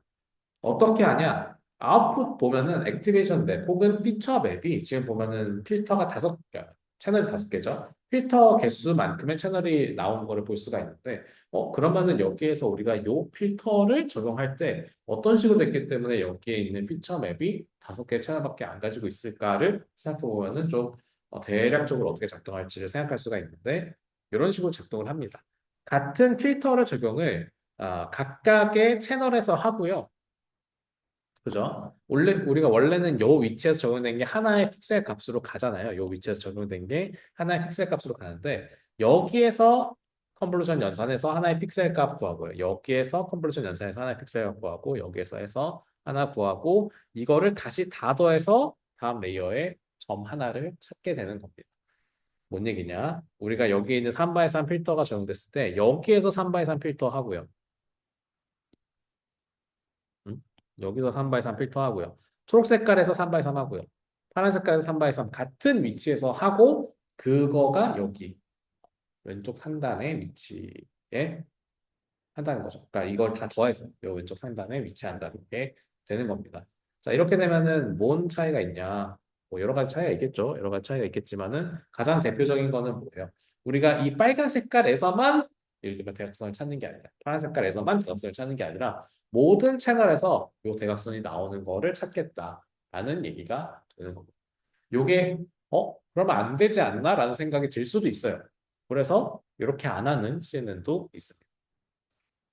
그건 이따가 보게 될 거고요. 그렇습니다. 그래서 이런 식으로 연산을 하고 나면은 사실 이 연산 과정은 그 MLP랑 다를 바 없다 그랬잖아요. 여기서 그냥 각각의 웨이트 그 입력값이랑 웨이트랑 곱해가지고 더하는 이 과정은 MLP랑 다를 바가 없기 때문에 저기 백프로파게이션 연산을 봐도 별반 차이가 없어요. 다만 CNN에서 주의해야 되는 거는 우리가 맨 마지막에 지금 이거는 CNN 레이어 한 번 지나고 나서 그 피처 맵을 플래튼해가지고 아웃풋 얻는 과정이기 때문에 약간 굉장히 간소화되어 있긴 합니다만 CNN 같은 경우는 좀 특이한 점이 플래튼을 하고 나서 이제 연산을 하기 때문에 좀 구조가 복잡해서 이 백프로파게이션 연산도 좀 복잡하지 않을까라는 생각을 할 텐데 별 차이 없습니다. 자, 먼저 MLP에 존재하는 피처를 학습하는 거는 그냥 MLP 하는 거랑 똑같아요. 그죠? 여기 있는 웨이트, 그러니까 피처가 아니라 여기 있는 웨이트 학습하는 거는 기존의 MLP 학습하는 거랑 다를 바가 하나도 없단 말이에요. 여기 있는 액티베이션 맵 혹은 피처 맵을 얻을 때 쓰였던 여기 있는 필터에 존재하는 녀석들, 여기 있는 녀석들이 어떻게 백프로파게이션을 통해서 업데이트가 되는지가 중요하겠죠. 근데 그것도 어렵지가 않습니다. 우리가 i는 1부터 9까지 3바이 3이라서 여기서 i가 1, 2, 3, 4, 5, 6, 7, 8, 9 이런 식으로 3바이 3 필터에 대한 인덱스를 i라고 지정을 해놓을게요. 여기가 i는 1부터 i는 9까지 이런 식으로 지정을 한 거예요. 임의로 우리가 지정을 한 겁니다. 이렇게 되어 있을 때 i는 1부터 9까지 여기에 존재하는 이런 연산들이 적용이 돼서 MLP 연산이 되는 게 우리가 플래튼 되어 있는 녀석의 연산이에요. 자, 우리가 A, I, J라고 하는 게 i가 그 필터 내 몇 번째 위치인지를 의미하고요. J는 몇 번째 필터, 몇 번째 채널인지를 의미하는 거죠. 자, 다시 봅시다.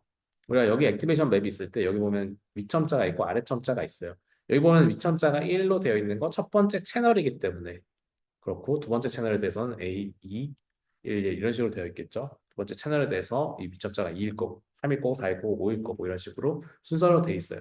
그래서 모든 채널에 대해서 플래튼을 하는 게 요 연산이잖아요. 플래튼해서 W를 곱하는 거잖아요. 그래서 모든 연산에 대해서 하나씩 다 곱해서 더해주는 방식으로 연산을 하면은 플래튼한 거랑 동일하게 나올 거예요. 모든 채널에 대해서 웨이트 하나씩 할당하는 이 J번째 하나씩 할당을 하고요. 그리고 각각의 A는 A11부터 A33까지로 돼 있었는데 이거 우리가 임의로 I는 1부터 9까지, A1부터 A9까지를 A11부터 A33까지로 동일하게 매핑해서 여기다 집어 넣어 준 겁니다. 쉽게 얘기하면은 그냥 플래튼에서 연산하는 거를 글로 풀어 쓴 거예요. 수식으로 풀어서 쓸 뿐이지 플래튼에서 그냥 W랑 A랑 각각 연산해서 곱해준다. 그리고 그걸 다 더해준다. 그 다음에 액티비전 펑션에다 집어 넣는다라는 얘기고요.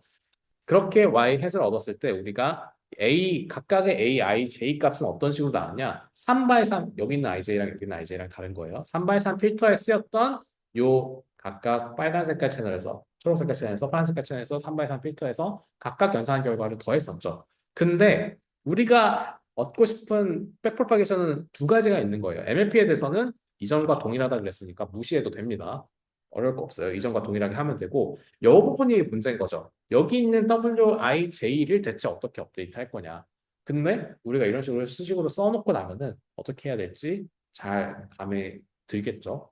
우리가 여기서 에러 함수가 있으면은 에러 함수가 y 햇에 대한 함수로 정의가 될 거고 y 햇에 대한 함수를 여기 안에 있는 그러니까 이거 너무 길어가지고 그냥 이런 식으로 썼습니다. 이런 식으로 되어 있는 요거로 이제 미분할 거고 요 함수는 AIJ에 대해서 미분할 거고 요 AIJ를 WIJ에 대해서 미분하는 거는 그냥 이거 그 항들이 각각 이렇게 이렇게 이렇게 있는 거잖아요. 그러니까 미분하기 어렵지 않겠죠. 뭔 얘기냐? 예를 들어 W33을 갖고 미분을 한다라고 하면은 여기 있는 것들은 W11, W11 X11 플러스 W11 X12, W12 X12 플러스 쭉 이런 식으로 있잖아요. 근데 그 중에서 W33 X33 레드인 경우, W33 X33 블루인 경우, W33 X33 그린인 경우 이렇게 세 가지에 대해서만 우리가 편미분을 할 수 있겠죠. 나머지는 다 사라지는 값들이고 이렇게만 남으니까 요거 그냥 굉장히 간단한 1차 함수의 미분이 되어 버리잖아요. 그래서 실제로 연산하는 게 어렵지는 않다. 네, 이렇게 이해하시면 됩니다. 그러니까 이거를 수식으로 쓰는 게 조금 복잡해 보일 수 있는데 실제로 써놓고 나면은 미분했을 때 체인으로 쓰는 건 동일하고요. 체인으로 썼을 때 나오는 미분식들도 되게 단순하게 나오기 때문에 어렵지 않게 할 수 있어요. 이거를 한번 쫓아가 보세요. 그러니까 이게 제가 이렇게 말로만 설명하고 넘어가야 되는데 시간상 근데 이제 실제로 수식 전개에서 보면은 그렇게 어렵지 않다는 거 볼 수 있거든요. 예를 들어 W11에 대해서 한번 해본다라고 했을 때 수직 전개해보고 W1에 대해서 편분하면은 어렵지 않게 얻을 수가 있습니다. 그래서 그렇게 한번 해보시고요. 네, 우리가 이런 컨볼루션을 2D 이미지에다가 적용을 많이 한다고 했는데 최근에는 1D 컨볼루션도 많이 씁니다. 최근이 아니라 꽤 됐어요. 꽤 됐는데 1D 컨볼루션 같은 경우에는 타임 시리즈 데이터에다가 적용하는 연산들입니다. 우리가 타임 시리즈 데이터 같은 경우에도 1차원적인 어떤 시각적인 특징들이 존재하잖아요. 그러니까 뭐 예를 들면은 사람의 목소리를 시작할 때 누가 막 기침을 하는 습관이 많이 있다. 그러면은 이 음성 데이터를 쭉 1차원 데이터를 쭉 모아놨을 때 기침을 많이 하는 사람이 그 사람이다라고 하는 걸 우리가 인식할 수 있으면은 이 컨버전 필터를 적용했을 때 기침하면 예를 들어 음파가 소리가 앰플리튜드가 이런 식으로 나온다고 하면은 요 특정한 기침 소리를 인식할 수 있는 그런 컨버전 필터를 1D로 만들어서 넣어줄 수가 있을 겁니다. 그죠? 그래서 이런 식으로 1D 컨버전을 타임 시리즈 데이터 분석하는 데 쓰기도 합니다.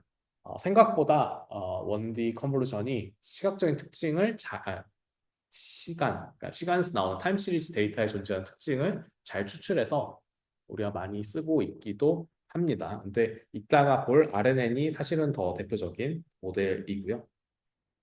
그렇습니다. 자, 우리가 이렇게 컨볼루션에 대해서 배웠는데 사실 컨볼루션 뉴럴 네트워크가 여러분들이 찾아보다 보면은 보통 여러분들이 만들어서 쓰는 경우가 많이 없어요. 그러니까 여러분들이 CNN을 쓴다 그러면은 특정한 목적을 위해서 쓰거든요.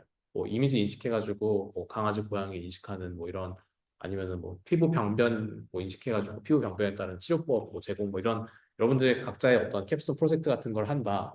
제 프로젝트나 연구를 한다고 했을 때는 존재하는 CNN을 갖다가 뭔가 여러분들 목적에 맞게 바꿔서 쓰고 이렇게 하는 방식을 많이 쓰는데 그랬을 때 어떤 거를 가져다 쓰는 게 딱 정해져 있잖아요. 그러니까 어떤 걸 가져다 쓸 거냐라고 했을 때 좀 역사상 유명한 몇 가지 모델들을 갖다가 쓰게 됩니다.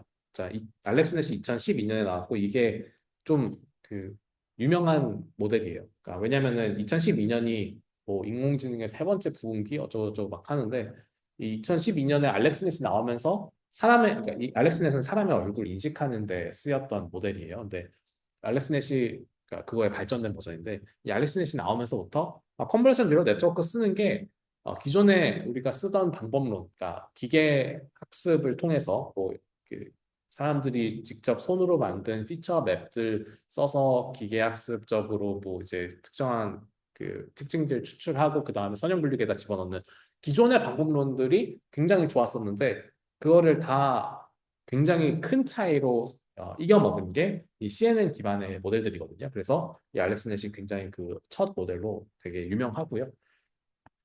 그런 알렉스넷에서는 뭐 그룹 컨볼루션이라고 하는 아이디어가 쓰였고 인셉션이라고 하는 거 혹은 구글넷이라고 하는 여기에서는 뭐 팩토라이즈 컨볼루션이라고 하는 아이디어가 쓰였고 레즈넷에서는 레지듀얼 커넥션이라는 게 쓰이고 모바일넷에서는 뭐 뎁스와이즈 포인트와이즈 컨볼루션이라고 하는 게 쓰이고 이런 식으로 좀 유명한 몇 가지 모델들이 있어요. 각각의 모델들의 의미가 조금씩 다릅니다. 이거는 가장 최초로 쓰였고 그룹 컨볼루션이라고 하는 아이디어가 적용된 거고 얘 같은 경우에는 조금 더 깊게 쌓은 최초의 모델이고 게다가 팩토라이즈 컨볼루션이라고 하는 현재도 많이 쓰이는 아이디어가 적용이 됐고 레즈낙 같은 경우에는 훨씬 더 깊게 쌓으면서도 그레디언트가 베니싱하는 문제가 없는 모델이고 레지듀얼 커넥션이라고 하는 아이디어가 적용됐고 모바일넷은 핸드폰에 집어넣을 수 있을 만큼 간단하게 만들어진 CNN이고 그 과정에서 뎁스와이즈나 포인트와이즈 컨볼루션이라고 하는 거를 썼다. 이런 식으로 몇 가지 모델들이 굉장히 유명한 녀석들이 있고요. 그 모델들이 유명한 이유가 있습니다. 어떤 것 때문에 유명하다라고 하는 이유가 있으니까 공부하실 때 이런 것들을 좀 참고하셔서 하시면 좋겠고요. 여기서 단 하나만 공부한다고 한다면은 레스넷은 반드시 알고 계셔야 돼요. 레스넷을 보도록 하겠습니다. 나머지는 그냥 한번 읽어보세요. 뭐 대단한 거는 아니라서. 대단한 거 하나 있다. 인셉션을 보면은 인셉션이 어떤 식으로 생겨 먹냐면 인셉션은 이런 식으로 생겨 먹었어요. 입력 이미지가 들어가고 저기까지 출력으로 가는데 보면은 막 쪼개졌다가 합쳐졌다가 쪼개졌다 합쳐졌다 쪼개졌다 합쳐졌다 이런 것들이 보이잖아요. 요게 인셉션 모듈에서 제공하는 좀 특별한 방법인데 인셉션 모듈이 이런 식으로 생겼습니다. 이미지가 있으면은 이미지가 다양한 시각적인 특징들을 가질 수가 있어요. 예를 들면은 어떤 이미지에 여기 하늘에 별이 있어요. 별을 인식하려면은 뭐 3x3이나 1x1 같은 되게 작은 차원의 컨볼루션을 적용시켜야지만 찾을 수 있겠죠. 점은 되게 작으니까. 근데 막 굉장히 큰 뭐 유성 같은 거 이렇게 딱 지나간 선 같은 게 나왔다고 한다면은 3x3이나 1x1은 명확하지 않고 5x5 정도는 돼야지 제대로 추출되고 이런 것들이 있을 겁니다. 그러면은 그러면은 우리가 어떤 이미지로부터 특정한 하나의 사이즈에 해당하는 컨버전 필터만 적용하는 게 아니라 여러 개를 각자 적용시켜 보자라는 거예요. 여러 개를 각자 적용시켜도 우리가 그 출력으로 나오는 이미지 사이즈를 동일하게 유지할 수가 있어요. 뭘 통해서? 스트라이드랑 제로 패딩을 통해서 이미지 사이즈를 유지를 할 수가 있습니다. 그죠? 예를 들어서 그냥 막연하게는 제로 패딩을 한 겹 씌우면은 3x3 컨볼루션이 오리지널 이미지 사이즈랑 같아지고요. 제로 패딩을 두 겹 씌우면은 오바이오 컨볼루션이 오리지널 이미지 사이즈랑 같아지거든요. 이거 한번 그냥 그려서 해보시면 아시겠지만. 그래서 이런 식으로 우리가 컨볼루션 필터의 사이즈가 달라진다고 하더라도 스트라이드랑 제로 패딩만 잘 건드리면은 원래 이미지 사이즈가 유지가 될 수 있어요. 그러면은 무슨 일이 일어나냐? 각자 원래 뭐 224 바이 224라고 합시다. 224 바이 224라고 했을 때 이 224 바이 224를 1 바이 1에서 뽑은 24 바이 24 그리고 채널의 개수가 뭐 예를 들면 32개인 이런 그러니까 피처 맵이 생길 수 있고 여기 3발산 컨버전을 통해서 32 곱하기 24 곱하기 24 똑같은 24 바이 24 사이즈인데 3발산 컨버전에 해당하는 피처들이 반영된 32개의 피처 맵들이 있을 수 있고 여기도 마찬가지로 5 바이 5에 대해서 얻을 수가 있고 이런 식으로 얻으면은 얘네들을 뭉쳐 놓을 수가 있어요.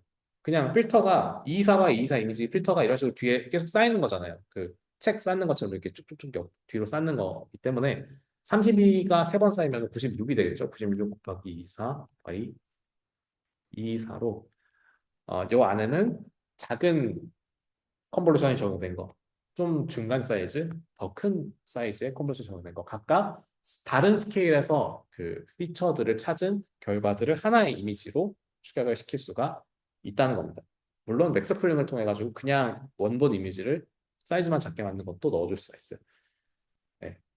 물론 이제 스트라이드랑 조절하면은 같은 이미지 사이즈를 만들 수도 있을 거고요. 이런 거를 조절해서 우리가 이렇게 확장했다가 줄였다, 확장했다 줄였다 하는 방식으로 시각적 피처들을 다양한 사이즈의 시각적 피처들을 추출할 수 있다는 게 인셉션 모듈의 아이디어예요.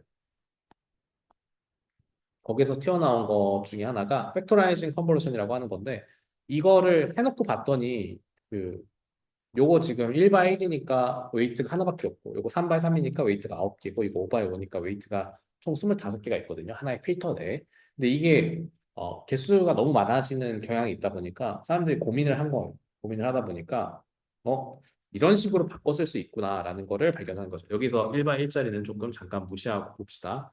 우리가 1바이 1 하는 거, 3바이 3 하는 거, 5바이 5 하는 거 이렇게 있다고 했었는데 이거를 이런 식으로 바꿔 쓸 수 있겠다고 생각을 하는 거예요. 1바이 1이랑 3바이 3이랑 3바이 3 두 번 하는 거. 5바이 5를 딱히 안 쓰고 3바이 3 두 번 하는 걸로 바꿔 쓸 수 있겠다. 왜? 자, 우리가 이런 이미지에서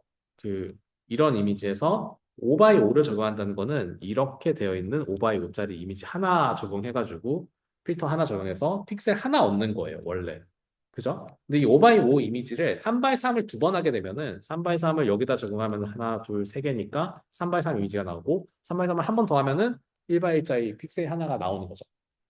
결과적으로는 5바이 5 한 번 하는 거랑 3바이 3을 두 번 하는 거랑 같아요. 그죠? 차원의 축약이 같아요. 그러면서도 또 뭐가 발생하냐? 5바이 5는 원래 개수가 25개였는데 3바이 3 두 개는 9가 두 번 있으니까 18. 적죠? 파라미터 개수도 더 적어요. 그래서 오히려 5바이 5 쓰는 것보다 3바이 3 두 번 쓰는 게 더 큰 사이즈의 피처를 뽑을 수 있으면서도 어, 효율적이고 성능은 더 좋더라. 라는 거를 발견한 게 인셉션의 버전이 올라가면서 발견했던 사실이 요거를 팩토라이징 컨볼루션이라고 얘기합니다. 심지어는 3 x 3을 1 by 3이랑 3 by 1로 쪼개면은 9가 3 더하기 3 돼서 6이 되잖아요. 그래서 33%를 더 줄일 수가 있는 거죠. 좋습니다. 이런 식으로 쓰는 팩토라이징 컨볼루션이라고 하는 게 있고요. 그리고 레스넷인데 레스넷은 우리가 그 전에 VGG라고 하는 모델이 있었어요. VGG라고 하는 모델이 뭘 한 거냐면은 그냥 우리 컴퓨터 있고 하니까 그냥 무진장 많이 쌓아보자. 레이어를 그 MLP에서 했던 것처럼 CNN도 무진장 많이 쌓으면 뭔가 발생하지 않을까라는 생각으로 무진장 많이 쌓아보는 거예요. 물론 베니싱 그리디언트 문제도 있겠지만은 그것 때문만은 아니고 이제 그것 때문도 있죠. 그것 때문만에서라도 이제 그레디언트가 줄어들어가지고 레이어를 깊게 쌓으면 원래는 더 풀 수 있는 문제가 많아져야 되는데 더 다양한 것들을 풀 수 있어야 되는데 이론적으로 근데 레이어를 56개를 쌓으니까 에러가 더 올라가는 걸 볼 수가 있어요. 20개 쌓았을 때보다 56개 쌓으니까 에러가 더 올라가 버리는 거를 발견한 거죠. 이거는 이제 그레디언트가 베니싱하는 문제가 발생하면은 앞쪽에 있는 필터들이 아예 학습이 안 되기 때문에 발생하는 문제인 거예요. 그러면은 우리가 이걸 어떻게 해결할 거냐? 레즈넷이라고 하는 녀석은 레지듀얼 커넥션이라는 걸로 해결을 합니다. 레지듀얼 커넥션이 뭐냐? 우리가 이거는 반드시 CNN에서만 쓰이는 건 아니고요. MLP에서도 동일하게 쓰입니다. 트랜스포머에서도 쓰여요. 트랜스포머에서는 MLP처럼 쓰이기도 하고 CNN처럼 쓰기도 하고 그 여러분들 데이터의 종류에 따라서 다르게 쓰이는데 어쨌든 이게 의미하는 바는 뭐냐면은 우리가 아이덴티티 값과 동일한 값을 레이어의 후반부에다가 더해주는 방식으로 구성을 할 수 있다라는 아이디어예요. 자, 우리가 여기에 웨이트가 두 개 있는데, 웨이트 레이어가 두 개 있는데, 웨이트 레이어가 두 개 있든 하나 있든 상관없거든요. 그래서 여기서 그냥 상관없으니까 다 뭉뚱그려가지고 우리가 fx라고 부릅시다. 그리고 이 x라는 녀석이 사실은 w s라는 값이 입력값이 S가 들어갔을 때 우리가 X는 WS 이런 식으로 이미 원 레이어 연산해서 얻었고 그 다음에 아니 쓸게요. S를 입력값을 받을 때 WS로 연산을 하고 이게 X고요. X를 다시 F라고 하는 어떤 레이어 연산 한번 하는 거를 통해서 우리가 이제 Y 값을 얻고 Y 값을 이제 뭐 에러에다가 집어넣어 에러 함수가 Y에 대한 함수로 적용이 되면 우리가 이거 저기 편미분하게 되면은 정확히 Y 해줘야겠죠. Y 해에 대해서 편미분하고 백프로파게이션 하게 되면은 Y 해에 대해서 Y 해에 대해서 저기 X에 대해서 편미분할 거고 X를 다시 어, W에 대해서 편미분하는 이런 방식으로 구성이 될 거잖아요. 근데 여기에서 우리가 중간에 이 fx가 레이어가 깊어지면 깊어질수록 여기 안에 저기 그레디언트들이 더 잔뜩 끼어들게 되는 거예요. 그죠? 그게 이제 그 베니싱 그레디언트의 문제였잖아요. 근데 우리가 여기에서 지금 그 레지듀얼 커넥션이라고 하는 거는 x가 WS로 존재하고 y 햇이 fx랑 x의 덧셈으로 표현이 되는 거예요. 그거를 에러 함수를 딱 지정해가지고 우리가 백프로파게이션 하게 되면은 우리가 에러 함수에 대해서 y 햇으로 편미분을 하고요. y 햇에 대해서 편미분을 할 건데 y 햇이 원래는 x에 대해서 그냥 편미분하면 됐는데 y 햇을 x에 대해서 편미분하는 게 두 가지로 나눠져요. fx를 x에 대해서 편미분하는 거랑 어, x에 대해서 편미분하고 x를 W에 대해서 편미분하는 거랑 그리고 X 자체를 W에 대해서 편미분하는 거 이렇게 두 가지로 나눠지는 거죠. 그죠? 이렇게 두 가지로 덧셈이기 때문에 우리가 이거를 미분하게 되면은 이 fx는 한 스텝을 더 거쳐야 돼요. x라는 거를 얻고 fx가 x라는 걸 얻고 x를 얻는 ws로 다시 한번 들어가는 요 체인 룰에 따라서 한 스텝을 더 가야 되고 요 부분은 이렇게 한 스텝밖에 없는 거죠. x를 바로 w에 대해서 편미분하는 방식으로 구현할 수 있는 거죠. 그래서 사실은 여기에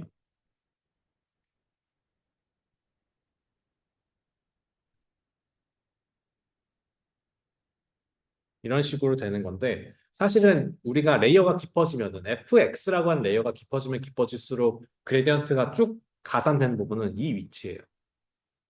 여기에다 잔뜩 끼워둔다 그랬잖아요. 그죠? 여기 잔뜩 끼워두는데 얘는 영향을 안 받아요.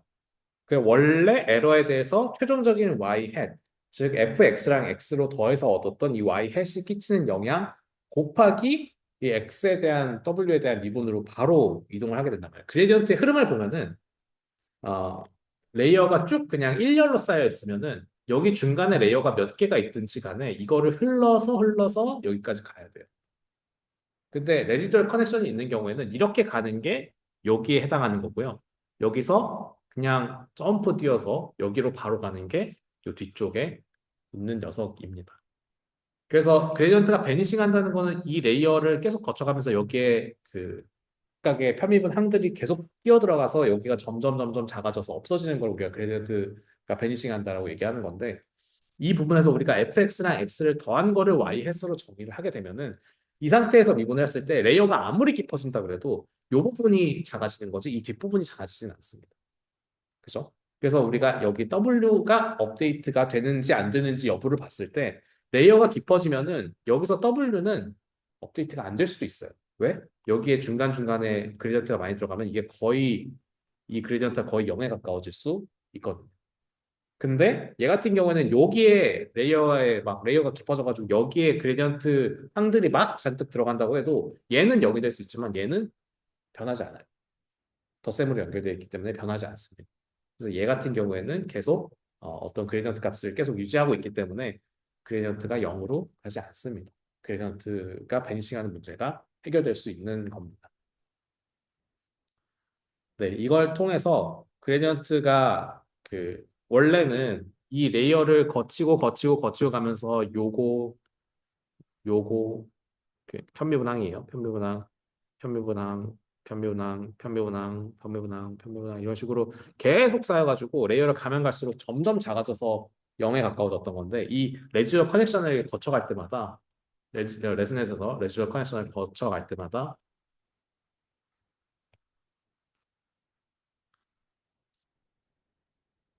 이런 식으로 되어 있는 게 나오기 때문에 여기는 0으로 가더라도 얘가 살아남아 있는 형태가 계속 유지가 되는 겁니다. 그래서 그레디언트가 여기서 쭉 가면서 점점 작아지는 그레디언트만 있는 게 아니라 요 점프 뛰어서 그레디언트가 좀 유지되고 여기 점프 뛰어서 그레디언트 유지되고 이런 그레디언트가 점점 작아지지 않는 흐름이 존재할 수 있는 거예요. 그래서 이렇게 했더니 레스넷을 통해서 그 레이어의 뎁스를 무진장 키울 수가 있습니다. 레스넷을 보면은 여태까지는 막 22레이어만 하면은 뭐 56레이어 되면은 막 에러 발생하고 이러니까 22레이어밖에 못 쓰고 막 그랬는데 여기 레스넷 보면은 152레이어 레이어가 진짜 너무 깊어졌죠. 이런 식으로 깊어져도 잘 작동하는 모델이 나오게 되는 거죠. 그렇습니다. 그렇게가 우리가 좀 중요하게 보는 녀석이고요. 어, RNN으로 넘어와서 간단하게 얘기하고 다음 시간에 합시다. RNN 같은 경우에는 우리가 그 타임 시리즈 데이터를 입력값으로 받는 개념이에요. 이 타임 시리즈 데이터는 우리가 리커런트 데이터라고 얘기하기도 하는데 이 리커런트 데이터는 계속 그 커런트가 현진하나요? 리커런트는 계속 나오는 새롭게 나오는 재기적인 이라는 뜻이에요. 새롭게 나오는 데이터를 의미하는데 주로 타임 시리즈 데이터 그런 거죠. 여러분 그 동영상 같은 거 보면은 프레임 한번 나오고 그다음 프레임 나오고 그다음 프레임 나오고 이게 연속적으로 나와서 우리 눈에는 움직이는 것처럼 보이는 거잖아요. 여기도 마찬가지로 우리가 타임 시리즈로 데이터가 계속 연속적으로 들어오는 데이터들을 리커런트 데이터라고 하는데요. 우리가 리커런트 데이터는 크게 두 종류가 있어요. 이런 식으로 리커런트 데이터를 분석하는 방식의 두 가지가 있습니다. 리커런트 데이터를 보고서 그거의 클래스를 하나 알아내는 것, 여러 개의 입력값, 타임시즈 들어오는 여러 개의 입력값을 받아서 하나의 아웃풋을 내보내는 경우가 있고요. 매니 투 매니라 그래서 여러 개의 입력값을 받아서 여러 개의 출력값을 내보내는 경우가 있습니다. 위에 있는 거는 동영상을 보고 동영상 프레임들 여러 장을 보고 동영상 프레임들을 통해 가지고 결국에 이 동영상의 장르가 뭐 아동용 영상이다, 뭐 아니다 이런 것들을 분석하는 이런 것들이 매니 투 원. 그러니까 결론은 각각의 프레임마다 있는 게 아니라 결론은 이 동영상 클립 하나에 대해서 나오는 이런 방식이 매니 투 원이 되는 거고 매니 투 매니 같은 경우에는 동영상을 쭉 보고 동영상 각각의 그 이미지마다 뭐 저런 거죠. 캡션 같은 거 달아주는 거.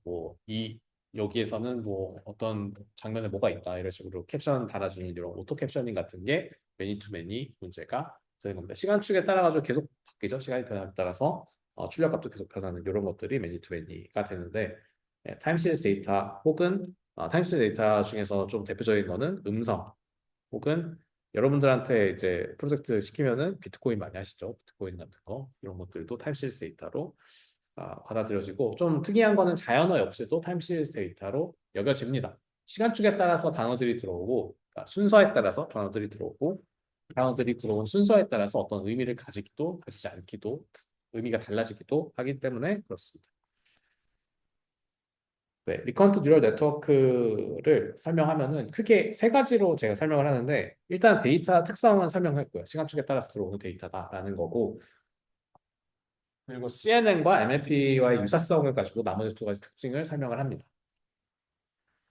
MLP와의 유사성은 그냥 웨이트랑 곱한다는 거예요. 그러니까 우리가 예, 시간축에 따라 들어오는 특성은 우리가 X1, X2, X3 이런 식으로 시간축에 따라서 데이터가 쭉 계속 들어온다는 거고 MLP와 유사성은 우리가 FW 이렇게 돼 있고 X1 이렇게 돼 있잖아요. X1이 들어왔을 때 FW랑 웨이트를 곱하는 연산을 합니다. 웨이트랑 X1을 곱해가지고 어떤 값을 얻는 형태의 연산을 하게 되는데 여기에는 하나 추가적인 게 있어요. H라고 하는 히든 스테이트가 있습니다. 히든 스테이트. 그 타임 포인트의 입력값도 있지만 그 타임 포인트의 히든 스테이트도 있는데 이 히든 스테이트는 일종의 메모리 역할을 해요. 저장하는 그러니까 기억을 저장하는 역할을 해서 이전의 정보를 계속 유지하는 그러니까 어느 정도 저장하고 있는 그런 역할을 맡습니다. 그래서 우리가 x1이라는 벡터가 이런 식 x1이라는 데이터가 이런 식의 벡터로 있으면은 그 벡터에다가 h1에 해당하는 이전 타임 포인트의 시간 정보를 이런 식으로 밑에다가 쭉 컨카트네이트 한다고 하죠. 벡터를 이어서 붙여주고요. 거기에다가 이렇게 만들어진 새로운 벡터 W 새로운 벡터랑 같은 사이즈의 W를 곱해주게 되면은 우리가 원래 알고 있던 MLP 연산이랑 동일하게 적용이 되는 거죠. 무슨 얘기인지 아시겠죠? 우리가 원래는 그냥 X에 대해서만 했었는데 여기서는 타임 시리즈 정보를 저장하는 녀석이 있다 보니까 X에다가 H를 이어 붙여주고요. 그 X랑 H 이어 붙여져 있는 쉐입에 맞는 W를 곱해주는 형식으로 작동을 하게 됩니다. WH를 이어 붙여주고 거기다가 XH를 이어 붙여주고 거기에 맞는 W를 곱해주는 방식으로 연산을 진행을 합니다. 이 이어 붙여주는 걸 우리 컨카트네이트라고 하는데 잘 정의되어 있는 수학적인 기호가 없어요. 네, 잘 정의되어 있는 수학적인 기호가 없어서 사람마다 다르게 씁니다. 그래서 그냥 이런 식으로 도식적으로 그렸고요. 이렇게 표현하기도 합니다. 옆에 따옴표 붙여가지고 옆에 붙었다라는 식으로 표현하기도 하는데 그래서 우리가 한 타임 포인트 전에 거랑 지금 그 한 타임 포인트 전에 있는 히든 스테이트랑 지금 들어오는 이미지랑 지금 들어오는 타임 시리즈 데이터랑 컨카트네이트를 하고요. 그다음에 FW를 한다는 거는 다시 말해서 W랑 이 HT-1 XT 컨카트네이트 한 거랑 연산을 한다는 거죠. 각각의 웨이트 하나씩 넣어줘서 연산을 한다는 거고 그렇게 얻었을 때 히든 저기 new state HT가 나오게 되는 거고 그 과정은 이런 식으로 하이퍼 탄젠트 연산이 액티베이션 펑션으로 포함되어 있습니다. 자, 요거를 다시 한번 볼게요. 우리가 XT가 이런 식으로 있고요. H 좀 확대해서 그립시다. XT가 이렇게 있고 XT에다가 HT-1을 컨카트네이트 한다 그랬죠. 여기에 어떤 숫자들이 이렇게 쭉 있고요. 여기도 숫자들이 쭉 있을 거예요. 일렬로 이렇게 있다고 생각을 해봅시다. 여기가 예를 들어서 n개면은 여기도 n개, 뭐 n개가 아닐 수도 있지만 n개라고 칩시다. n개가 이렇게 있다고 한다면은 우리가 여기 곱해지는 w는 어때요? 2n개가 있어야 되죠. n개랑 n개 이렇게 있어야 되고 여기 있는 숫자들이 각각 여기 있는 애, 여기 있는 애 곱해지고 여기 있는 애, 여기 있는 애 곱해지고 이런 식으로 연산이 진행될 거잖아요. 여기 있는 위치는 xt에다가 곱해질 거니까 w xh라고 얘기를 할 수, 네, xh라고 얘기를 할 수 있고 여기는 h에다가 곱해지는 거기 때문에 w hh라고 우리가 이름을 붙일 수가 있습니다. 왜 뒤에 h가 붙냐? 이 연산의 결과가 결국에 h를 얻기 때문에 그래요. 입력값과 출력값 이런 식으로 써준 겁니다. 우리가 입력값도 h고 이전 타임 포인트에 ht-1을 받아서 출력값으로 ht가 나가니까 요거는 whh가 됩니다. 이런 식으로 하게 되면은 우리가 이거랑 이거 연산하는 거, 이거랑 이거 연산하는 거를 이런 식으로 한꺼번에 볼 수도 있는데 따로따로 떼놔서 봐도 상관없어요. 왜? 우리가 요거 원래 WHXH하고 XT하고 그다음 WHH하고 HT-1 이런 식으로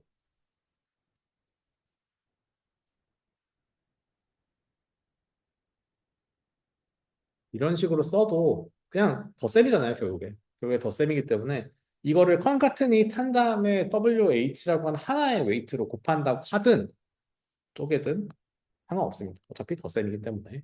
그렇죠? 네, 덧셈으로 표현해서 이런 식으로 표현할 수 있고요. 거기다가 하이퍼 탄젠트를 적용시켜서 다음 타임 포인트 그 기억할 히든 스테이트 값을 얻습니다. 여기에서 하이퍼 탄젠트를 쓰는 거는 나중에 설명을 하겠지만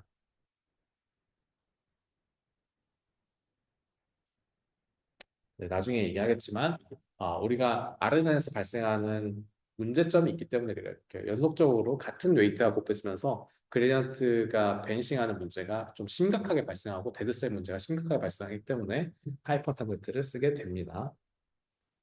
자, 그래요. 그리고 나서 우리가 매니투 원 같은 경우에는 이 마지막 HT를 가지고 HY라고 하는 입력값이 H고 출력값이 Y인 이런 WHY랑 HT를 연산해서 최종적인 Y 값을 얻는 방식을 쓰기도 하고요. 혹은 W0부터 W1, H0부터 H1, HT까지 전부 다 컨카트한 다음에 이거에 맞는 W 값을 곱해줘서 연산해서 하나의 출력값을 얻기도 합니다. 이거는 모델마다 달라요. 일반적으로 가장 대표적인 건 이런 식으로 맨 마지막 HT에 대해서 한 번만 연산하는 건데 이런 식으로 할 수도 있어요. 네, 그래요. 혹은 매니 투 매니 예시 같은 경우는 각각의 타임 포인트마다 WHH를 HY를 해서 Y 값, Y1 값 여기서 WHY에서 Y2 값, WHY에서 Y3 값 이런 식으로 각각의 타임 포인트에 존재하는 출력 값들을 얻어낼 수 있는 방법도 있습니다. 근데 여기에서 뭔가 하나 그 이상한 점을 찾으셨을 수도 있는데 CNN과 유사성에서 제가 말씀드리고 싶은 거는 여기 들어오는 W 값들이 보면은 여기 WHY도 그렇고요. 전부 다 T라고 하는 첨자를 갖고 있지 않아요. 그죠? 타임 포인트에 상관없이 항상 같은 웨이트가 쓰입니다. 같은 웨이트가 쓰이는 점이 CNN과 유사하죠. CNN에서는 우리가 물리적인 위치를 이동시키면서 같은 웨이트를 적용시켰다는 거에 비해서 얘 같은 경우에는 타임 포인트가 이동하면서 같은 웨이트를 적용하는 거가 차이점으로 존재합니다. 그래서 CNN 연산처럼 하나의 필터를 적용해서 이렇게 어, 타임 시리즈마다 같은 W를 곱해주는 방식으로 연산을 수행하게 되는 겁니다. 그래서 보자면은 아까도 얘기했지만 이렇게 쪼개놓은 거 이렇게 합쳐서 표현할 수도 있다 그랬죠. 합쳐서 표현하면은 WH 하나로 이렇게 묶어놓을 수가 있고 이렇게 컨카트네이트 된 거를 WH라고 하는 연산 한 번을 통해서 다음 타임 포인트에 H 얻고 그다음에 그 타임 포인트에 입력값 받아서 컨카트네이트하고 WH 같은 웨이트 곱하는 거예요. 같은 웨이트 곱해서 HT-2 이런 식으로 연산을 쭉 수행할 수 있다. 라는 게 CNN에 대한 RNN에 대한 기본적인 이해고요. 이 RNN이 백프로파게이션 하는 게 약간 복잡할 수 있어요.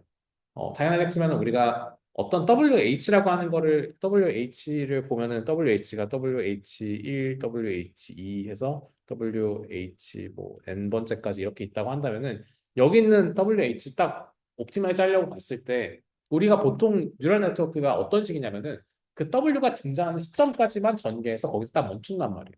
근데 얘 같은 경우는 어때요? WH라고 하는 게 여기도 있고 여기도 있고 여기도 있고 여기도 있고 같은 그러니까 모든 타임 포인트에 다 있어요. 그죠? 모든 타임 포인트에 다 있다 보니까 그리디언트가 어디서 가다가 딱 멈추지 않고 계속 흘러야 돼요. 요게 좀 귀찮아요. 그래서 우리가 RNN의 백프로파게이션이라고 하는 게 BPTT, 백프로파게이션 트루 타임이라고 하는 다른 용어를 붙여서 설명을 하긴 하는데요. 사실 우리가 CNN에서 함수를 써놓고 CNN의 학습 방법 해가지고 백프로파게이션 하는 거 보여줬던 것처럼 수식으로 써놓고 보면은 그냥 복잡하기만 하지 사실 고려할 거는 좀 많이 없습니다. 그러니까 우리가 컨카트네이트 하는 것 때문에 좀 고려할 게 있어 보이는 거지 크게 없습니다.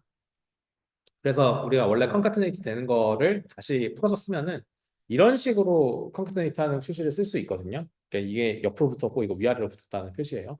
그랬을 때 우리가 HH에 있는 W 값을 WHH에 있는 W 값을 옵티마이즈 할 때나 XH에 있는 W 값을 옵티마이즈 할 때나 약간 케이스가 다르게 적용이 될 거다. 혹은 WHY에 있는 거 업데이트 할 때는 어떻게 될 거다. 이런 것들을 확인해서 계산해 볼 수가 있습니다. 예를 들어서 WHH에 있는 거를 우리가 학습한다 그러면은 이런 식으로 식을 전개해 놓을 수 있어요. 어, 뭐야?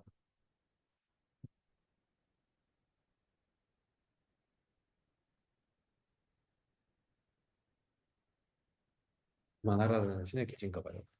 PPT 같은 경우에는 조금 자세히 설명해야 되는데 왜 멈췄을까? 모르겠지만 한국대 인터넷 문제겠죠?